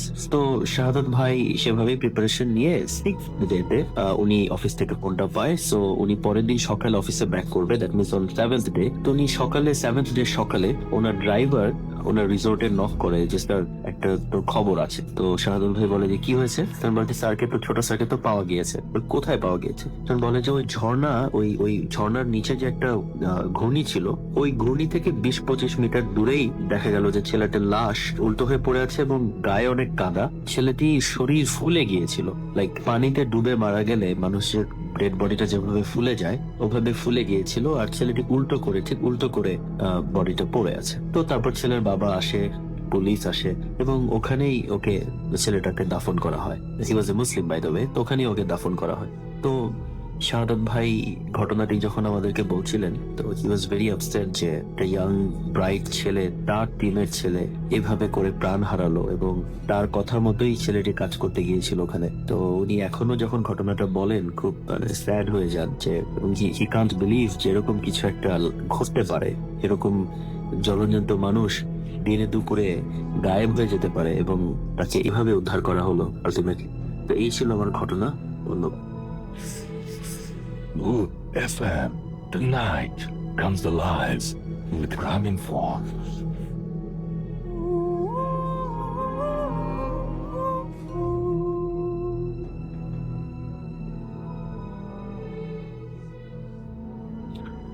Yes, the night comes alive with গ্রামীণ ফোন। শুনছেন সবসময় রেডিও 48.0 FM। আমি রাস্তাল আছি সাথে, এবং এই মুহূর্তে আমার সঙ্গে আমাদের অতিথিরাও আছেন, এবং কিছুক্ষণের মধ্যে আমরা তাদের কাছে যাব এবং তাদের ঘটনা শুনবো। তার আগে আপনাকে জানাই কিভাবে আমাদের SMS করতে হবে। আমাদের SMS করতে হলে মোবাইলের মেসেজ অপশনে গিয়ে টাইপ করুন 40 FORTI 40 স্পেস লিখুন আপনার নাম, স্পেস দিয়ে আপনার মেসেজ পাঠিয়ে দিন 9840 নাম্বারে। আমাদের ইমেল করতে চাইলে আমাদের ইমেল অ্যাড্রেস হচ্ছে bhutfm@radio40.sm, which is BHWTFM@RADIOFORTI.FM। আপনার নাম, ঠিকানা এবং ফোন নাম্বার সহ আপনার জীবনে ঘটে যাওয়া সেরা ঘটনা লিখে পাঠিয়ে দিন আমাদের কাছে। এবং ঘটনার শুরুতে অবশ্যই উল্লেখ করুন যে ঘটনাটি আপনি স্টুডিওতে এসে শেয়ার করবেন নাকি আপনার ঘটনা আমরা পড়ে শোনাবো। দিস ইজ ভেরি ইম্পর্টেন্ট কিন্তু, যে আপনি আপনার ঘটনা পাঠাবেন, বিকজ আপনি যদি ঘটনা না পাঠান তাহলে আমরা আমাদের শো কন্টিনিউ করতে পারবো না, ডিসকন্টিনিউ করতে হবে। So this is very important যে আপনার ঘটনা পাঠাবেন। অ্যান্ড আমরা সবসময় ওয়েট করি আপনাদের কাছ থেকে এরকম চমৎকার ঘটনা পাওয়ার জন্য। একটা ছোট্ট খবর দিয়ে আবারও ফিরে যাব ঘটনায়, আমাদের সাথেই আর থাকুন সেই পর্যন্ত। আর সেই ঘটনাটি হচ্ছে এইরকম যে আপনারা জানেন যে অলিম্পিকের নিয়ে এখন উত্তেজনাটা চলছে, এবং সব জায়গায় কথা একটাই, অলিম্পিক অলিম্পিক অলিম্পিক। এবং অলিম্পিকের দারুণ দারুণ সব টান উত্তেজনাপূর্ণ সব ইভেন্ট রয়েছে, এবং সেই ইভেন্ট থেকে শুরু করে মানে উদ্বোধনী অনুষ্ঠান থেকে শুরু করে সবকিছুই অলিম্পিকে খুব অ্যাট্রাকটিভ, রাইট? সো সেগুলো নিশ্চয়ই আপনি এরকম মানে কি বলবো ঘোলা দেখলে আপনার একদমই ভালো লাগবে না। আপনি নিশ্চয়ই চান যে ঝকঝকে দেখতে, ঝকঝকে পিকচার চান, ক্রিস্টাল ক্লিয়ার সাউন্ড চান। এই ব্যাপারটা আপনার খুব দরকার। তাহলে আপনাকে যেটা করতে হবে সেটা আপনাকে রিয়েল ভিউ টিভি কানেকশন নিয়ে নিতে হবে, এবং এটা হচ্ছে একদম গ্রেট একটা এক্সপিরিয়েন্স আপনাকে দিতে পারবে এইচডি চ্যানেল। এবং আপনার কানেকশন বদলে যদি আপনি এখন রিয়েল ভিউ কানেকশনটা নেন তাহলে দেখবেন যে সবকিছু ঝকঝকে হয়ে গেছে, এবং প্রতিটা ইভেন্টের টান উত্তেজনাপূর্ণ মুহূর্তগুলোতে আপনার গুজবাম্প হতে বাধ্য। আপনি দেখবেন যে আপনি শিহরিত হচ্ছেন, এবং অলিম্পিকের সাঁতার, জাম্প থেকে শুরু করে বিভিন্ন মোমেন্টগুলো আপনি এখন অনেক অনেক অনেক অনেক অনেক বেশি এনজয় করবেন with real view connection. So আমার মনে হয় যে এটা ওয়াইজ ডিসিশন হবে যদি আপনি এটা নিয়ে নেন, এবং আশা করব যে আপনি এবার অলিম্পিকটা অনেক মজা করে রিয়েল ভিউ সাথে দেখবেন। আমরা চলে যাচ্ছি আমাদের পরবর্তী অতিথির কাছে, এবং না অতিথি না, আগে আমরা একটা ইমেইল পড়তে চাই, এবং ইমেইলের পরে তারপরে আমরা অতিথির কাছে আসবো। এবং এই ইমেইলটিও পাঠিয়েছেন আমাদের একজন অতিথি, এবং দেখি ইমেলটায় কি রয়েছে। ঠিক যেভাবে লিখেছেন সেভাবেই পড়ার চেষ্টা করছি। লিখছেন, হ্যালো রাসেল ভাই, কেমন আছেন জিজ্ঞেস করবো না, কারণ আমি জানি আপনি সব সময় ভালোর দলে। আমার পক্ষে স্টুডিওতে আসা সম্ভব না। আমি শাহরিয়ার আকিফ, ময়মনসিং থাকি। ময়মনসিং জেলা স্কুলের পড়াশোনা করেন তিনি, এবং তিনি বলছেন আমি যে ঘটনাটি বলতে যাচ্ছি তা আমার নিজের সাথে ঘটা, এবং বলা যায় যে ঘটছে, এখনো আমার সাথে সব হয়। আমি যে বাসায় ভাড়া আছি সেখানে প্রায় 10 বছর ধরে আছি। আমার পরিবারের সাথে নিচতলায় থাকি, সঙ্গত কারণে আমি আমার ঠিকানা দিচ্ছি না। আমার বাসার খুব কাছেই ময়মনসিং এর মুক্তাগাছার শশীবাবুর তৈরি লোহার কুটি, এবং আমার বাসার পেছনে অনেক আগে বানানো মন্দিরের মতো কিছু আছে। যাই হোক, আমার সাথে ঘটনা শুরু হয় 2013 সালে। আমার বাসায় আমি তেমন ভীতু ছেলে না। একদিন রাতে পড়ার সময় আমি একটা জিনিস লক্ষ্য করলাম, আমার পেছন দিয়ে কেউ যেন হেঁটে যাচ্ছে, সাদা কাপড় পরা কেউ। মা পাশের ঘরে ছিল। আমি ভাবলাম আম্মু হয়তো গেছে, তাই ভেবে আবার পড়তে শুরু করলাম। কিছুক্ষণ পর দেখি আম্মু পাশের ঘর থেকে আমাকে ডাকছে। আমি ভাবলাম যে আমার চোখের ভুল, এবং এটাই শুরু। এবং আমি এটি আমার পেছন দিয়ে শুধু হেঁটে যাওয়া আশা করে না, বা হেঁটে যাওয়া আশা করে। আমি প্রথম খুব ভয় পেতাম এবং পরে এখন আর পাই না। তারপর 2014 সালের সেপ্টেম্বর নতুন টেবিল কেনা হয়, আমার রুম বদলানো হয়। আমি দেখলাম ওই রুম থেকে কোনো কিছুই খুঁজে পাচ্ছি না। ওই দিন রাতের বেলায় প্রথম কিছু বুঝতে পারলাম। রাতে উঠে আমি বাথরুমে গেলাম, বাথরুমে জানলা দিয়ে কেউ যেন আমাকে ডাকছে। ওই দিন রাতে আমি স্বপ্নে দেখলাম যে আমি রুমে পড়তাম, যে রুমটাতে, আর এখন যে রুম দেওয়া হয়েছে তা খুব কাছাকাছি চলে এসেছে এবং আমার রুমের দেয়াল ভেঙে গেছে। রুম দুটি ভেঙে একটি রুমে পরিণত হয়েছে এবং আমি নতুন টেবিল ভেঙে আগের টেবিল হয়ে গেছে আমার। আমি কিছুই বুঝতে পারলাম না। পুরনো খাতা আমি আগের টেবিলের নিচে রাখতাম সব সময় এবং এবং এবং আমি আমার পুরনো টেবিলের পেছনে দেয়ালে দেখি এক ধরনের চোখ আঁকা। চোখগুলো মনে হয় আমার দিকে তাকিয়ে আছে। আমি মাকে বলি, আম্মু এসে সেই আঁকা চোখ মুছে দেয়, আমাকে কিছু বলে না। এরপর থেকে রেগুলার একটা ছায়া আমি বাসায় দেখি চলাফেরা করে। ধরেন আমি পড়তে বসেছি, পিছন দিয়ে কেউ হেঁটে যায়, আমার পেছনে খাটের কোনায় বসে, আমার পেছনে বসে থাকে। একদিন আমি পড়ছি, এমন সময় বাথরুমের দরজায় কেউ ধাক্কা দেয়, দরজা খুলে যায়। আমি ভেতরে দেখি যে প্রচন্ড কুয়াশা, ভেতরে এক ধরনের মহিলার অবয়ব দেখি আমি, এবং কিছুক্ষণের পরেই তা মিলিয়ে যায়। আমি এসব এখন মায়ের কাছে গোপন করে রাখি, কারণ মা এসব খুব ভয় পান এবং শুনতে চান না।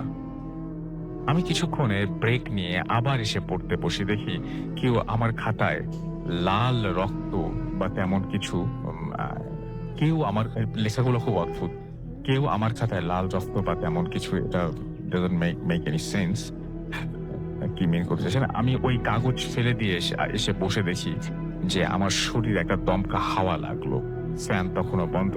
আমি যখন পড়তে বসলাম মনে হলো আমার কাঁধে কেউ নিঃশ্বাস ফেললো। আমি পেছনে ফিরতেই দেখলাম যে একটা ছায়া আমার পেছন থেকে উধাও হয়ে গেল। আমি সেদিনের মতো পড়া বাদ দিলাম। আমার দাদার বাবা, তিনি জিন পালতেন, শুনেছি আমি এটা, এবং বাড়িতে এখন এইসব আছে আমি শুনি, লক্ষ্য করি, বুঝতেও পারি বাড়িতে কিছু একটা আছে। কিন্তু আমি বাড়িতে একা একা রাতে ঘুরি, ভয় করে না। সত্যি বলতে কি, এখন আমার বাসায় প্রচন্ড, মানে আগে ভয় করতো না, এখন ভয় করে। মনে হয় কেউ একজন আমার চারপাশে আছে। একা থাকলে নিঃসঙ্গ লাগে, কিন্তু আমার বাসায় মনে হয় আমি একা না। তো রিসেন্টলি কিছু ঘটনা বলি। আমি রাতে ঘুমোতে যাই, তারপরে 1.5 মাস আগে পরপর রাতে ঘুমের মাঝে কিছু স্বপ্ন দেখি। প্রথম রাতে দেখতে পেলাম যে আমি ছোট কাকার সাথে বাসায় এসেছি। আমার কাছে বাসার চাবি, তালা খুলে আমার কাকা ঘরে ঢুকলেন। করিডোর দিয়ে আমার ড্রয়িং রুমের সামনে গিয়ে তালা খুললাম। খুলে দেখি একটি মৃত মানুষ, যে পূর্ব দিকে মাথা এবং পশ্চিম দিকে পা দিয়ে আছে, কাঁথা দিয়ে সারা শরীর ঢাকা। সামনে মাথার কাছে একটা ছেলে বসা। আমি দেখলাম ছেলেটা আমি ভেতরে ঢুকলাম, ওই মৃত মানুষটার মুখের কাপড় সরলাম। আমি দেখলাম আমার লাশ, আমার মৃতদেহ পড়ে আছে সেখানে, নাকে কানে তুলো দেওয়া। পাশে যে আরেকটা আমি ছিল, তা সেখানে ছিল। আমি স্বপ্ন দেখে আর থাকতে পারলাম না, ঘুম ভেঙে গেল। আমি ফজরের আজান দিয়েছে, আমি স্বপ্নের কোনো ব্যাখ্যা আনতে পারলাম না। আমি স্বপ্ন দেখলাম, আমি ওই স্বপ্নের মাঝে ছিলাম, আমি আমাদের ঘরে পেলাম, এবং শেষে আমার মৃতদেহ। সবচেয়ে বড় বিষয় সেটা হচ্ছে আমি সেখানে একসাথে উপস্থিত কিভাবে, সবগুলো জায়গায় আমি উপস্থিত কিভাবে, আমি আজও জানি না। আমি আম্মুকে বলে যে আমি খারাপ স্বপ্ন দেখেছি, আর কিছুই না। ঠিক তার পরের রাতে স্বপ্নে দেখি আমি ড্রয়িং রুমে শুয়ে আছি। 2 দিন ধরে আমি দেখলাম যে আমার রুমের ভেতরে হাতে কালো কাপড় পরা কেউ ঢুকলো। সে এসেই আমাকে তুললো। আমি দেখলাম সে রুমের মাঝে একটি গোল বৃত্ত আঁকলো, কিছু একটা বললো, এবং লাঠি দিয়ে মাটিতে আঘাত করতেই তা কফিনে পরিণত হলো। আমি সেখানে দেখলাম আমার পায়ের অংশে আমার পায়ের অংশে একটা টোকেনের মতো সেখানে মৃত্যু শাল দেয়া আছে। আমার শালটা মনে আছে, সেটা ছিল 1859। সে আমাকে দেখিয়ে বলল যে তুই কবরটা খুঁড়বি, সেখান থেকে ওই ব্যক্তিকে তুলে ঠিকভাবে কবর দিবি। ঘোরার জন্য সে আমাকে একটা বেলচা দিল এবং আমাকে বলল একটা কথা বলবো, এবং যখন সে আমার কাছে আসলো আমি তার মুখের খানিকটা দেখলাম। একজন মানুষ আগুনে পোড়ানোর পর পানি দিলে যেমন হয় ঠিক তেমন ঝলসে গেছে। আর আমি আর দেখতে পারলাম না। আমি ঘুম থেকে উঠে পড়ি এবং ঘর থেকে কালো কিছু বের হয়ে যায়। আমি রাতে আর ঘুমোতে পারি না। সকালে উঠে আমার কপালে 3টা দাগ দেখতে পাই। আমি অনেক ভেবেও ওই স্বপ্নগুলোর কোনো রহস্য বের করতে পারিনি। এরপর থেকে আমি একা ঘুমানো বাদ দেই। কিছুদিন পরে আমি আগে যে রুমে পড়তাম সেই রুমে মামার সাথে ঘুমোতে যাই। রাত 3টার দিকে আমার ঘুম ভেঙে যায় এবং আমি একটা ছায়া ঘর থেকে বের হয়ে যেতে দেখি। ঘরের পাশেই বাইরে বের হওয়ার পেছনের দরজা। আমি শুনতে পাই কিছু শেয়াল ডাকছে। তাদের মাঝে একজনের কান্নার আওয়াজ পাই। আমি মামাকে ঘুম থেকে তুলি। মামাও সেই শব্দ শোনে এবং ফোনে রেকর্ড করে এবং সকালে উঠে এই রেকর্ডটা কোথাও মানে কান্নার আওয়াজ পাওয়া গেল। তাহলে আমি মামা কি ভুল শুনেছিলাম? এখন প্রায় রাতেই শুনতে পাই। আমরা ময়মনসিংহের এমন এক এলাকায় থাকি যেটা ঢাকার যে কোনো অভিজাত এলাকার সমান। এই এলাকায় শেয়াল তো দূরে থাকুক, কুকুরও ঢুকতে পারে না। তাহলে প্রায় প্রতি রাতেই এরা কিভাবে আসে এবং আমার দরজার পাশেই কোনো একভাবে ডাকে। আমি আর কোনো উত্তর খুঁজে পাই না। ও আরেকটা বিষয় বলে রাখি, আমার বাবা মা ছাড়া বাসায় যারা থেকেছেন ও যারা বছরখানেক ওই রুমে ঘুমিয়েছেন তারা ওই ছায়া দেখেছেন, অনুভব করেছেন কেউ পেছনে হাঁটছে। আমার মামা, আমার 2 ছোট বোন, বড় আপু, খালামণি সবাই। আমার এক নানু এই সমস্ত বিষয় অনেক জানেন। তিনি বাসায় এসে ওই রুম এবং ড্রয়িং রুমে ঢুকে বলেছেন বাসায় কিছু সমস্যা আছে এবং বললেন যে এটা আমাদের কোনো ক্ষতি করবে না, কিন্তু এটা আমাদের সাথেই থাকতে চায়। গতকাল রাতের ঘটনা বলি। আমি স্বপ্নে দেখলাম কেউ একজন আমার ঘরে ঢুকলো, সাদা কাপড় পরা। সে আমার পাশে বসলো, আমার কপালের মাঝ বরাবর আঙুল রাখলো এবং কিভাবে যেন একটা চিমটি কাটলো। পরে আমার হাত দিয়ে তার টি শার্টটি ধরে আমাকে তুলতে চাইলো, কিছুটা খামচি দেওয়ার মতন। তখনই ফজরের আজান দেয় এবং আমার ঘুম ভেঙে যায়। আমি হাত মুখ ধোয়ার জন্য বাথরুমের আয়নার সামনে দাঁড়াই এবং দেখি কপালের মাঝখানে যে মানে একদম মাঝ বরাবর একটা ক্রস চিহ্ন এবং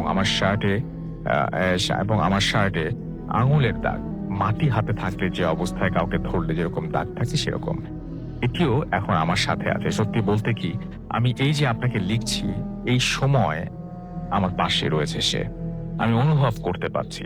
আমি এও বুঝতে পারছি যে এই মাত্র আমার কাঁধে একটা নিঃশ্বাস ফেললো কেউ।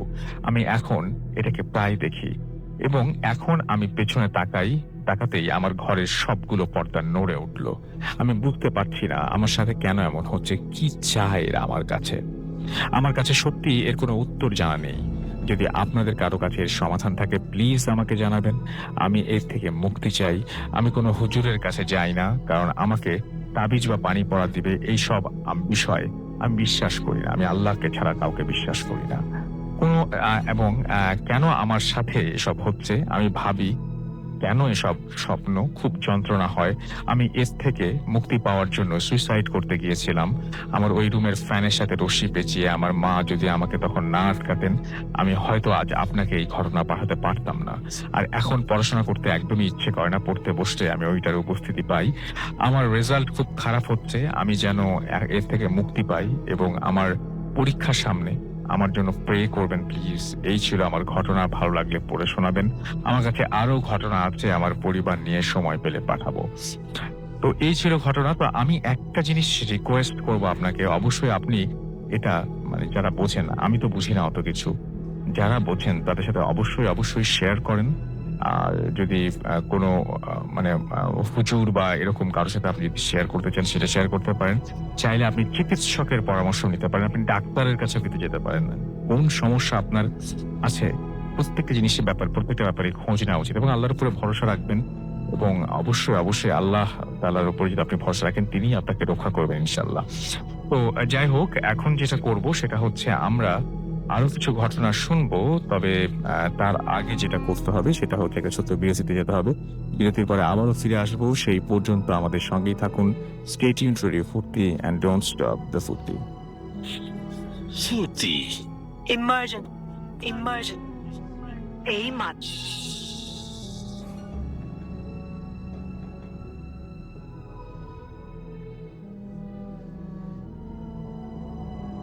Welcome back. ঘড়িতে সময় এক্স্যাক্টলি রাত 1:24 শুনছেন সবসময় রেডিও 48.2 FM।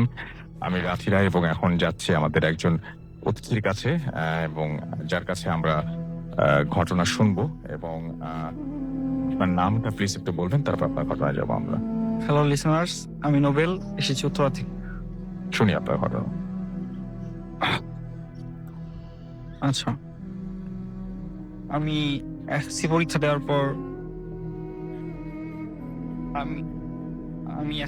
দেওয়ার পর অনলাইন স্কলারশিপের মাধ্যমে ঢাকা কমার্স কলেজে ভর্তি হই। তো বলতে গেলে ওইটাই ছিল আমার লাইফে মোটামুটি ভাবে ফার্স্ট টাইম হোস্টেলে থাকা। তো ওইখানে অ্যাডমিশন নেওয়ার পর নতুন পরিবেশ, নতুন সিচুয়েশন, নতুন ফ্রেন্ড, একটু একটু সিঙ্ক হতে অনেক টাইম লাগছিল। তো হোস্টেলে আমার সিটটা ছিল 502 নাম্বার রুমে। এটা ঢাকা কমার্স কলেজ এরিয়ার সাথেই, হোস্টেলটার নাম বলছি না। তো ওইখানে একটা ছেলে ছিল, নাম ছিল শামস। ও ছিল আমার রুমমেট। ওর বাসা ছিল রাজশাহীতে। তো স্বভাবত এরকম কয়েকদিন যাচ্ছে, ওর সাথে পরিচয় হচ্ছি, কলেজে সবার সাথে পরিচিত হচ্ছি, হোস্টেলে সবার সাথে পরিচিত হচ্ছি। তো প্রথম ওর ল্যাঙ্গুয়েজ বুঝতে আমার একটু কষ্ট হতো, কারণ ও ছিল ঢাকার বাইরে। ওর উত্তরাতে একটা আন্টির বাসা ছিল, আর ওর স্বভাবটা ছিল ও 5 ওয়াক্ত নামাজ পড়তো। ছেলেটা খুব ভালো ছিল, হাসি খুশি। আর ও একটু ছুটি পেলে বাসায় যেতে চাইতো, মানে অনেক ছুটির টেন্ডেন্সিটা ও ইউজ করতো। তো একটা সময় অ্যাজ ইউজুয়াল দিন যাচ্ছে, হঠাৎ করে কলেজে ফার্স্ট টার্ম এক্সাম এলো। এক্সামের পর কলেজ 7 দিন প্লাস এর চেয়ে বেশি সময়ের জন্য ছুটি দিল। তো সবাই যখন বাসায় যাওয়ার জন্য রেডি, যেদিন ছুটিটা অ্যানাউন্স করছে ওই দিন বিকালের মাঝে প্রায় সবাই চলে গেছে। বলতে গেলে আমি আর ওই ছিলাম শুধু হোস্টেলে একা। তো আমি ওকে ইজিলি জিজ্ঞাসা করি যে তুমি কবে যাবা, তুমি যাচ্ছ না কেন? তো ও তখন বললো যে আমি তোমার সাথে যাব, কদিন পর যাবো। তো আমি তখন একটু কনফিউজড হই, কারণ যে ছেলেটা ছুটি পেলে বাসায় চলে যায় ইজিলি, ও কেন একদিন লেট করতেছে এটা ভেবে। তো ফাইনালি তেমন কিছু না ভেবে তো রাতে ঘুমিয়ে যাওয়ার জন্য মানে প্রস্তুতি নিচ্ছিলাম। আমি একটা ম্যাচ ছিল, ওটা দেখে ঘুমাতে যাই।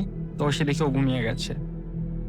তো সাডেনলি ঘুমের মাঝে হঠাৎ 1টা বা 1:30টার দিকে আমার ঘুমটা ভেঙে যায়। তো আমি উঠে দেখি যে ও নামাজ পড়তেছে।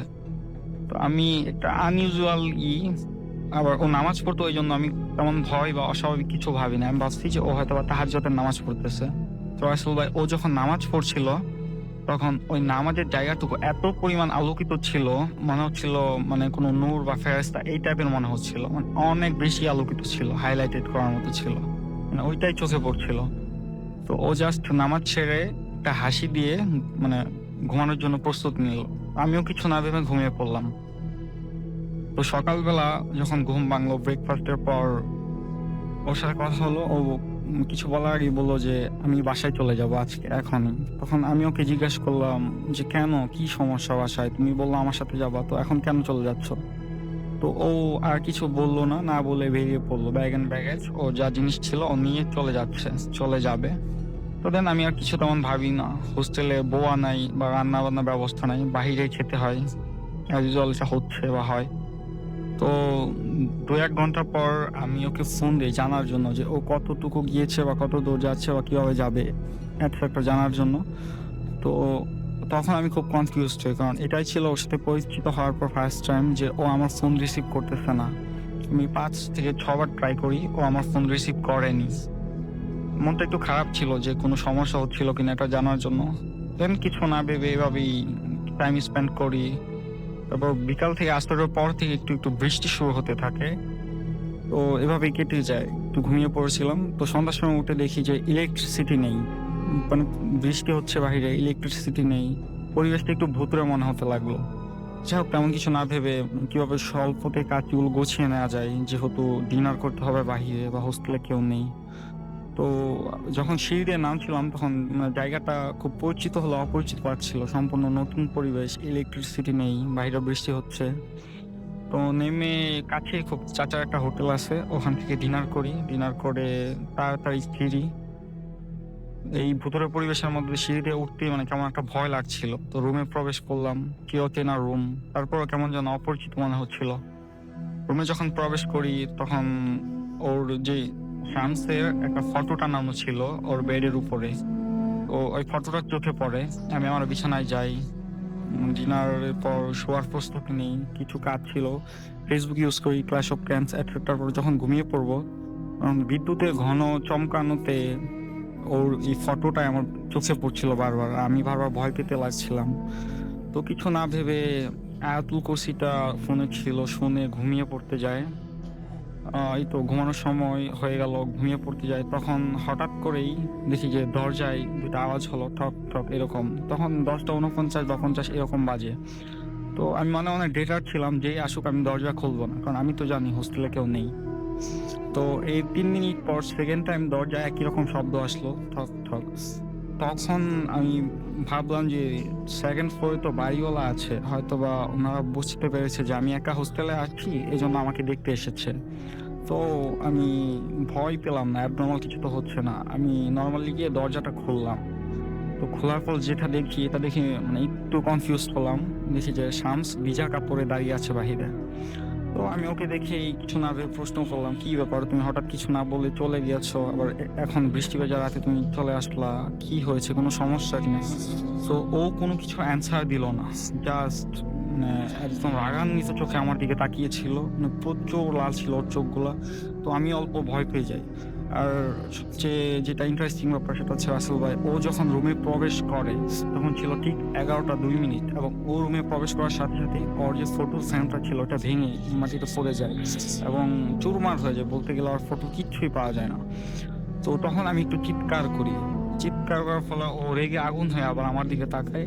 তখন আর আমার কিছু মনে নেই, আমার জাস্ট লাস্ট যতটুকু মনে পড়ে যে আমি ওকে দেখেছি যে ওয়াশরুম থেকে ড্রেস চেঞ্জ করে এসেছে। তো আমি শুয়ে পড়ি বা সেন্সলেস হয়ে যাই, ঘুমিয়ে পড়ি। সকালে যখন ঘুম থেকে উঠে দেখি শামস নেই, ওর কোনো জামা কাপড় বা কোনো জিনিসপত্র কিছুই নেই। আর সবচেয়ে যেটা আমি ভয় পাই, সকালে উঠে দেখি ও রাতে যে ফটোর ফ্রেমটা ভেঙে পড়েছিল ওই ফ্রেমটা আগের জায়গায় ঠিক একই অবস্থায় টানানো। এটা দেখে আমি জাস্ট কিং কর্তব্য বিমূঢ় হয়ে পড়ি।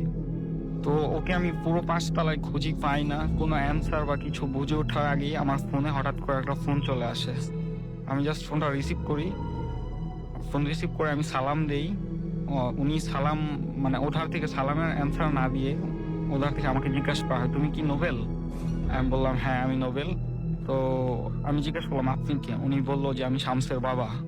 তখন আমি সালাম দিলাম, উনি কোনো অ্যান্সার না দিয়ে উনি বললেন যে হামাও করে কেঁদে ফেলে বললেন যে বাবা আমার শামস তো গতকালকে রোড অ্যাক্সিডেন্টে রাজশাহী মেডিকেল হসপিটালে মারা গেছে।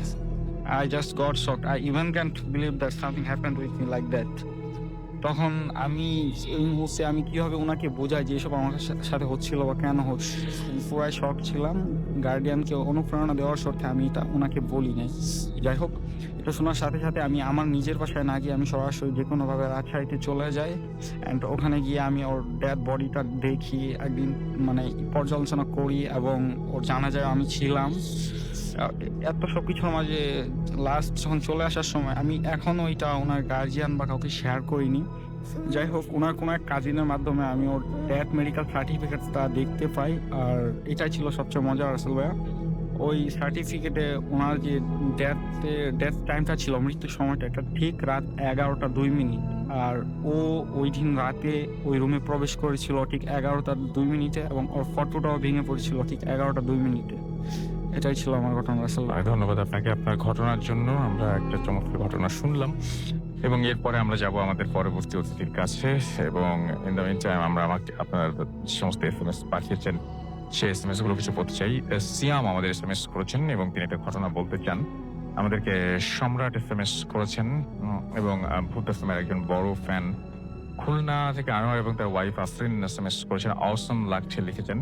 হাসান খান আমাদের সিলেট থেকে SMS করেছেন, লিখেছেন I love Bhoot FM. Imad police line Mymensingh থেকে লিখেছেন আজকে স্টোরিগুলো ভালো লাগছে। উৎস এবং মৃদুল ধানমন্ডি থেকে লিখেছেন সবগুলো ঘটনাই অনেক ভয়ঙ্কর। মাহিন ময়মনসিংহ থেকে লিখেছেন আই লাভ ইউ ভূত এফএম কে অনেক পছন্দ করেন তিনি। এবং আমাদেরকে দেখতে পাচ্ছি যে স্বাধীন তুতপাড়া খুলনা থেকে লিখেছেন স্টোরিটা তার কাছে ভালো লেগেছে। আমাদেরকে লিখেছেন শেরিন SMS করেছেন শিরিন আমাদেরকে লাস্ট উইক চিটাগং বলতে তারা শুনেছেন। জয় আমাদের শ্যামলী থেকে SMS করেছেন এবং আমাদেরকে শাহিদ SMS করেছেন গাজীপুর থেকে। আমাদেরকে রিহান SMS করেছেন ঐশী এছাড়াও শৈবুর রহমান আমাদের এসএমএস করেছেন আমাদেরকে শাহরিয়ার সিয়াম আমাদের এসএমএস করেছেন, মুস্তাক বেইলি রোড থেকে এসএমএস করেছেন এবং তিনি বুথ এফএম শুনছেন, এনজয় করছেন। রিফাত আমাদেরকে এসএমএস করেছেন, আজকে ঘটনাগুলো জোস লিখেছেন। নিয়াজ এবং দীপ্তি আমাদের চট্টগ্রাম থেকে এসএমএস করেছেন, আমাদেরকে সুবায়া এসএমএস করেছেন, আমাদেরকে শাফি এসএমএস করেছেন, আমাদেরকে তাজবির এসএমএস করেছেন, মেহেদি সহ আরো অনেকে। আপনি যদি এসএমএস করতে চান মোবাইলের মেসেজ অপশনে গিয়ে টাইপ করুন ফুর্তি FORTI ফুর্তি স্পেস লিখুন আপনার নাম, স্পেস দিয়ে আপনার মেসেজ পাঠিয়ে দিন 9840 নাম্বারে। আমরা চলে যাব আমাদের পরবর্তী অতিথির কাছে। আপনার নাম এবং আপনার নামটা বলে আপনি আপনার ঘটনা শুরু করুন, কোথা থেকে এসেছেন সেটা বলবেন, তারপরে আমরা আপনার ঘটনা শুনবো। হ্যালো এভরিওয়ান, আমি মারুফ শুভ, মিরপুর থেকে এসেছি। শুনি আপনার ঘটনা। জি রাসেল ভাই, আমাকে আবার আনার জন্য আপনাকে অনেক ধন্যবাদ। আজকে আপনাদের সাথে আমি যে স্টোরিটা শেয়ার করব সেটা আমার এক ফেসবুক ফ্রেন্ড সুমন চৌধুরীর কাছ থেকে ঘটনাটা শোনা। ঘটনাটা ওনার সাথেই ঘটেছিল। ঘটনাটা শুরু হয়েছিল 2001 সালে। সুমন ভাই তখন নতুন বিয়ে করেছিল। তো উনি তার ওয়াইফকে আনার জন্য তার শ্বশুর বাড়িতে যাবে। তার ওয়াইফের বাসা ছিল নওগাঁয়। তো যেদিন সে যাবে সেদিন সকালবেলা সে ফুটবল খেলেছিল। তো সে স্বাভাবিকভাবে একটু টায়ার্ড হয়ে যায়, বাসায় এসে সে ঘুমিয়ে যায়। দুপুর 2টার দিকে তার ড্রাইভার এসে তাকে কল করে ডাকে, বলে আপনি যাবেন না? সে বললো না, আমি তোমাকে পরে জানাচ্ছি আমি কখন বের হবো। পরে সে বিকেলে ঘুম থেকে উঠে তারপর তারা ড্রাইভারকে ডাক দিয়ে তারা রওনা দেয়। শীতের দিন ছিল, যার কারণে খুব জলদি সন্ধ্যা হয়ে যায়। তো সে গাড়ি নিয়ে রওনা দিল ড্রাইভারের সাথে। তো তার শ্বশুর বাড়ি থেকে 20 কিলোমিটার আগেই একটা জায়গা ছিল, যে জায়গায় ওই রোডের মধ্যে একটা হোটেল ছিল। সেই হোটেলে আর কি, ওই রোডের মধ্যে ওই হোটেলটাই বেস্ট, ওখানে আর কি নাস্তা টাস্তা করা যায় আর কি। তো সুমন ভাই চিন্তা করলো ওখানে নাস্তাটা করে নিলে ভালো হবে। তো সে এবং তার ড্রাইভার দুজন নামলো, নেমে নাস্তা করলো। তো তার ড্রাইভার ওয়াশরুমে গেল। ওয়াশরুম থেকে সে দেখলো যে সে ডাইরেক্ট ওয়াশরুম থেকে বের হয়ে সে গাড়ির সামনে গিয়ে দাঁড়ালো। তো সুমন ভাই চা খাচ্ছিল। চা খাওয়ার পরে তারপর তার মন চাইলো ড্রাইভ করবে সে। তারপর তার ড্রাইভারকে বললো তুমি পাশে বসো, আমি গাড়িটা ড্রাইভ করি। নর্মালি সে ড্রাইভ করতো না, তার ড্রাইভ করার মন চাইলো, সে ড্রাইভ করা শুরু করলো। তো সে গাড়িটা 80 থেকে 90 কিলোমিটার বেগে মানে গাড়িটা চালাচ্ছিল। তো কিছু দূর যাওয়ার পরে আরেকটা কথা বলে রেখে রাসেল ভাই, তার গাড়ির হেডলাইটের সাথে সে একটা হ্যালোজেন লাইট লাগিয়েছিল। তো পুরো রোডটা ডার্ক থাকা সত্ত্বেও সামনের ভিউটা একেবারে অনেক ভালোভাবে ক্লিয়ার দেখা যাচ্ছিল। তো কিছু দূর যাওয়ার পরে সে দেখতে পেল একটা কালো রঙের শ্যাডো তার গাড়ির সামনে দিয়ে খুব ফাস্ট মুভ করলো। এটা দেখে সে একটু ভয় পেয়ে গেল। তারপর তার ড্রাইভারকে আস্ক করলো যে তুমি কি কিছু দেখেছো নাকি? তার ড্রাইভার বললো না, আমি কিছু দেখিনি। তারপরে থেকেই শুরু হয়ে গেল তার সাথে অস্বাভাবিক কিছু ঘটনা। সে গাড়ির ভিতরে একটা খারাপ গন্ধ পাচ্ছিল, আর তার শরীরটা ভারী হয়ে আসছিল, তার পা হাত চলছিল না, এবং সে দেখতে পাচ্ছিল যে গাড়ির টেম্পারেচার মিটারটা অটোমেটিক আপ ডাউন করছে, এবং তার গাড়ির যে মেন মিটার যেটা স্পিড মিটার এটাও অনেক ভুল রিডিং দিচ্ছে। তো এই জিনিসটা সে দেখে সে আরো ভয় পেয়ে গেল। সে লুকিং গ্লাসে একটা জিনিস দেখতে পেল, তার ব্রেক লাইটের পাশে যে অয়েল ট্যাঙ্কের পাশে যে ব্রেক লাইটটা আছে সেটা কেউ হাত দিয়ে ধরে রেখেছে। তো এই জিনিসটা দেখার পর সে তার ড্রাইভারকে বলে এইসব কি হচ্ছে আমার সাথে। ওনার শরীর ভারী হয়ে আসছিল, হাত পা কাঁপছিল। তো সে দৌড়াদৌড়ি করা শুরু করলো। তার ড্রাইভার তাকে খালি একটা কথাই বললো যে আপনি গাড়িটাকে থামাবেন না। তো কিছু দূর যাওয়ার পরে একটা কোলাহলপূর্ণ একটা জায়গার মধ্যে সে সাইডে দেখলো যে একটা কিছু বাড়িঘর আছে এবং আলো জ্বলছিল। তো এমন একটা জায়গায় গিয়ে তার ব্রেকটা কাজ করলো। ব্রেকটা দেওয়ার পরে ঘটে গেল তার সাথে একটা ভয়ানক ঘটনা। সে কোনোভাবে ঘটনাটা আশা করেনি। ওই টাইমে সে দেখলো সে গাড়ির মধ্যে পুরোপুরি একা, গাড়িতে আর কেউ নেই। তো সেই জিনিসটা দেখার পরে আরো ভয় পেয়ে গেল যে এতক্ষণ তার সাথে তাহলে কে ছিল, তার ড্রাইভার কই গেল। এটা যখন সে দেখলো সে অনেক ভয় পেয়ে যায় এবং গাড়ি থেকে খুব জলদি ফাস্ট বের হয়ে যায়। বের হয়ে যাওয়ার পর সে দৌড়াতে গিয়ে মাটিতে পড়ে যায়। তারপরে তার কিছুই মনে নেই। তারপরে যখন তার সেন্স ফিরল, সে দেখে যে সে ওই এলাকারই একটা হসপিটালে শুয়ে আছে। তারপরে সে কোনো মতে তার শ্বশুর বাড়িতে পৌঁছায়। পরবর্তীতে যখন সে তার ড্রাইভারের সাথে কমিউনিকেট করে, তার ড্রাইভার তাকে বলে যে সে ওয়াশরুম থেকে বের হয়ে কাউকে দেখতে পায়নি, গাড়িও ছিল না, সেও ছিল না। এই ঘটনার কিছুদিন পরে সে জাস্ট একটা স্বপ্ন দেখেছিল সুমন ভাই। সেই স্বপ্নের মধ্যে সে জাস্ট একটা কণ্ঠের আওয়াজ পেল, কাউকে দেখতে পায়নি, জাস্ট একটা কণ্ঠ তাকে বলল যে তুই বেঁচে গেলি, জাস্ট এটাই বলেছিল। এই ব্যাখ্যাটা সুমন ভাই এখনো পাইনি, সেই ঘটনাটা আমার সাথে শেয়ার করেছে, আমার অনেক ভালো লেগেছিল, আশা করি আপনাদের সকলের অনেক ভালো লাগবে। Thank you very much. অনেক ধন্যবাদ আপনাকে। আমরা চলে যাব আমাদের পরবর্তী ঘটনায়। এই ঘটনাটি অবশ্যই একটা ইমেল এবং অনেকগুলো ইমেল জমে গেছে, ইমেল পড়তে হবে। আমাদেরকে লিখেছেন কোন একটা মেডিকেল কলেজ থেকে কোনো একজন। তিনি লিখেছেন, আসসালামু আলাইকুম, আমি একজন মেডিকেল স্টুডেন্ট। আমি সঙ্গত কারণে আমার নাম এবং মেডিকেল কলেজের নাম প্রকাশ করতে চাই না, শুধু আপনাদের জানার জন্য উপরে সেটা লিখে দিয়েছি। এবং ভৌতিক ঘটনা বা অলৌকিক বলেন, এবং সেটা এক্সিস্ট করে যে এটা নিয়ে তিনি লিখেছেন যে এটা নিয়ে কখনো কোনো তর্কে যায়নি, কারণ আমি জানতাম তারা আছে আমাদের আশেপাশে। তর্ক বিতর্কে না জড়ালেও আমি কখনোই চাইনি যে আমার বিশ্বাসটা আমার সামনে বাস্তব হয়ে ধরা দিই, অর্থাৎ আমি চাইনি যে নিজে এরকম ঘটনার সম্মুখীন হই।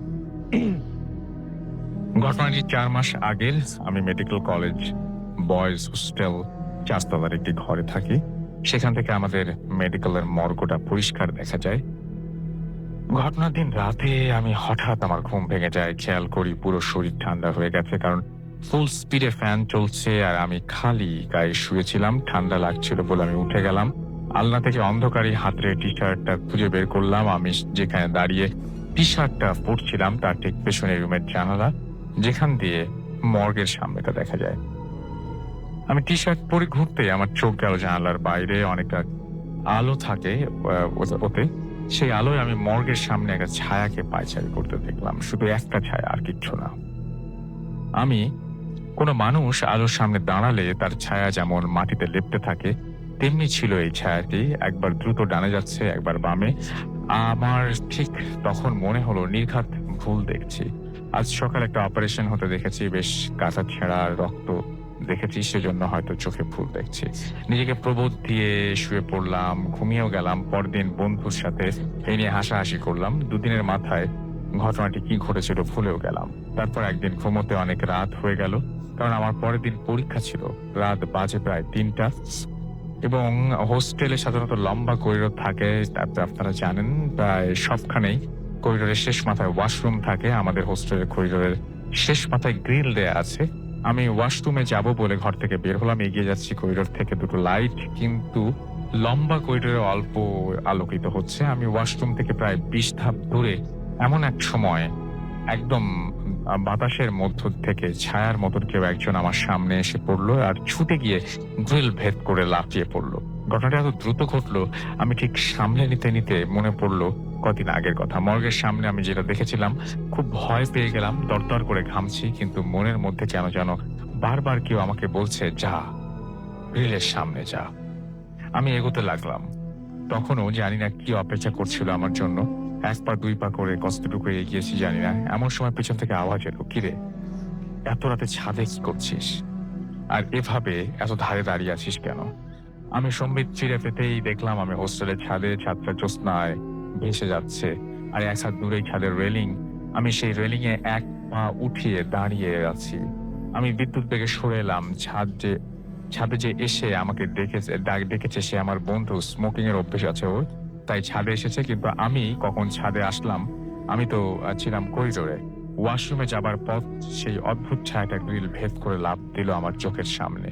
তারপর কখন আমি সেখান থেকে ফিরলাম, কখন ছাদে আসলাম, এতটুকু সময়ের মধ্যে এত সব কিভাবে হলো আমি জানি না। আমার পুরো শরীর ঘেমে গেছে। বন্ধুটি আবার জিজ্ঞেস করলো কি হয়েছে। আমি শুধু বললাম, আমাকে একটু রুমে নিয়ে আয় প্লিজ। সেদিন মুহূর্তের মধ্যে এত কিছু ঘটনা কিভাবে ঘটেছিল আমি জানি না। পরবর্তীতে একজন হুজুরের কাছে আমি তাবিজ নিয়েছিলাম কিছুদিন পর, আর সেটা পড়িনি, আর কোনো ঘটনাও ঘটেনি। আমি রুম বদলে ফেলি এবং এর ব্যাখ্যাও খুঁজতে যাইনি। আমি জানি না। এই ছিল ঘটনা, এবং আশা করছি এই ঘটনাটা আপনাদের ভালো লেগেছে। আমাদের ছোট্ট বিরতিতে যাবো, বিরতির পরে আবারও ফিরে আসবো নতুন একজন অতিথিকে নিয়ে। সেই পর্যন্ত আমাদের সঙ্গেই থাকুন। Stay tuned for your Furti and don't stop the Furti.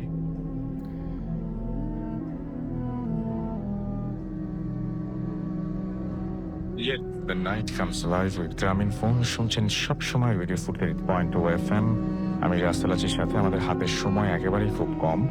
আমি চলে যাচ্ছি আমাদের পরবর্তী অতিথির কাছে। আপনার নামটা একটু প্লিজ বলবেন, আপনি কোথা থেকে এসেছেন সেটা একটু আমার নাম বলবেন। মোহাম্মদ ফেরদৌস, আমি মিরপুর 2 নম্বর থেকে এসেছি।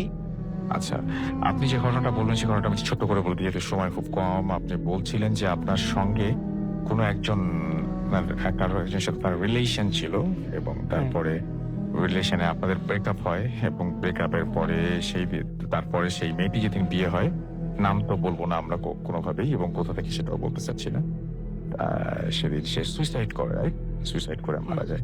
এবং তারপর থেকে আপনার ভিতরে কি অনুশোচনা হয়, মনে হয় যে হ্যাঁ, আপনি আমার ভিতরে অনুশোচনা। আমি মারা যাবার আমি নিজে নিজে চিন্তা করি যে আমার জন্য একটা মেয়ের জীবন নষ্ট হয়ে গেল, আমি কাজটাকে ঠিক করছি না ভুল করছি। যে তারপর থেকে আপনি তাকে দেখতে পান না, হ্যাঁ, তারপর থেকে আমি তাকে মানে স্বপ্নে দেখতে হ্যাঁ, পান। স্বপ্নে ঘুমে এবং স্বপ্নে আপনি কি ধরনের স্বপ্ন দেখেন সাধারণত? স্বপ্নে আমি ও তো মারা যায়, ও মারা যাওয়ার পর ওর জানাজায় আমি যাই।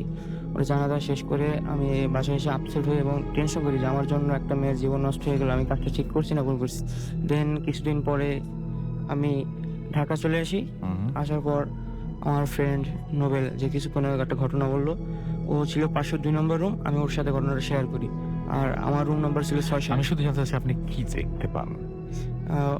আমি যখন ঘুমাই হঠাৎ ও আসে, একটা ভৌতিক একটা হাসি দেয় সে ফার্স্ট।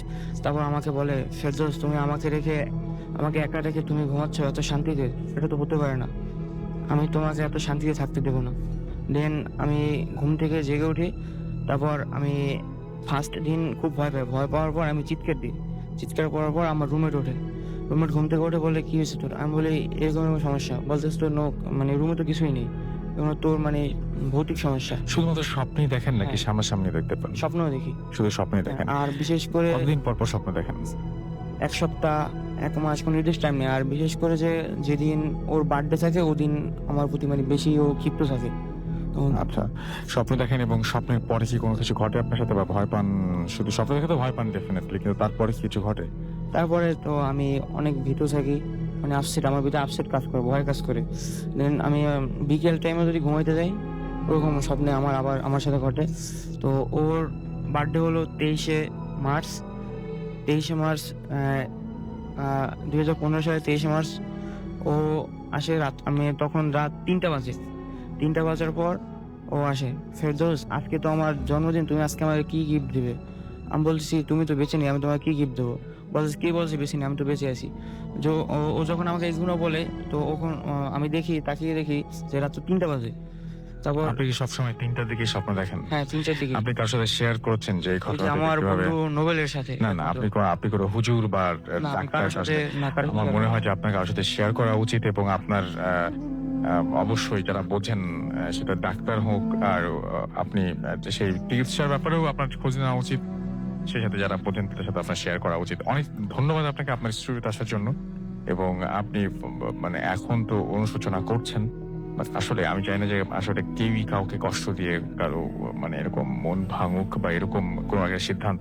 আমি একটু আগে একটা ইমেল পড়ছিলাম, যিনি মাঝে মাঝে বিরক্ত হয়ে মনে করেন যে না আমি সুইসাইড করবো। এটা কোনো সমাধান না, আসলে এটা সমাধান না, এটার মধ্যে কোনো শান্তি নাই, এটার মধ্যে কোনো শান্তি পাওয়াও যায় না বলে আমি বিশ্বাস করি। বরং আমার মনে হয় যে স্বাভাবিক জীবনে কিভাবে ফিরে আসা যায় সেই চেষ্টাটা করা উচিত। মানুষের হেরে যাওয়া কোনো সময় উচিত না, প্রতিটা মুহূর্তেই মানুষের একটা সুযোগ থাকে আরো একবার ঘুরে দাঁড়ানোর, এবং আল্লাহ তাআলা যেন সেই সুযোগ সবাইকে দেন। আমরা এখন যেটা করব সেটা হচ্ছে আমাদের শোটা শেষ করতে হবে আজকে 22শে শ্রাবণ অলরেডি, মানে সকাল হওয়া পরেই 22শে শ্রাবণ হয়ে যাবে। 22শে শ্রাবণ আমরা জানি বিশ্বকবি রবীন্দ্রনাথ ঠাকুরের মৃত্যুবার্ষিকী, এবং আমাদের সবকিছুকে তিনি সমৃদ্ধ করেছেন। রবীন্দ্রনাথ ঠাকুরের কোনো আপনি মানে কি বলবো যে আপনি এটা আমাদের মানে আপনি কোনো ভূতের গল্প পড়েছেন কিনা আমি ঠিক জানি না, চমৎকার লেখেন তিনি। এবং সবচেয়ে বড় কথা হচ্ছে যে আমরা মানে যতদিন পর্যন্ত বাঙালি জাতি থাকবে ততদিন পর্যন্ত রবীন্দ্রনাথকে তারা মাথায় করে রাখবেন এবং রবীন্দ্রনাথ বেঁচে থাকবেন আমাদের মাঝে।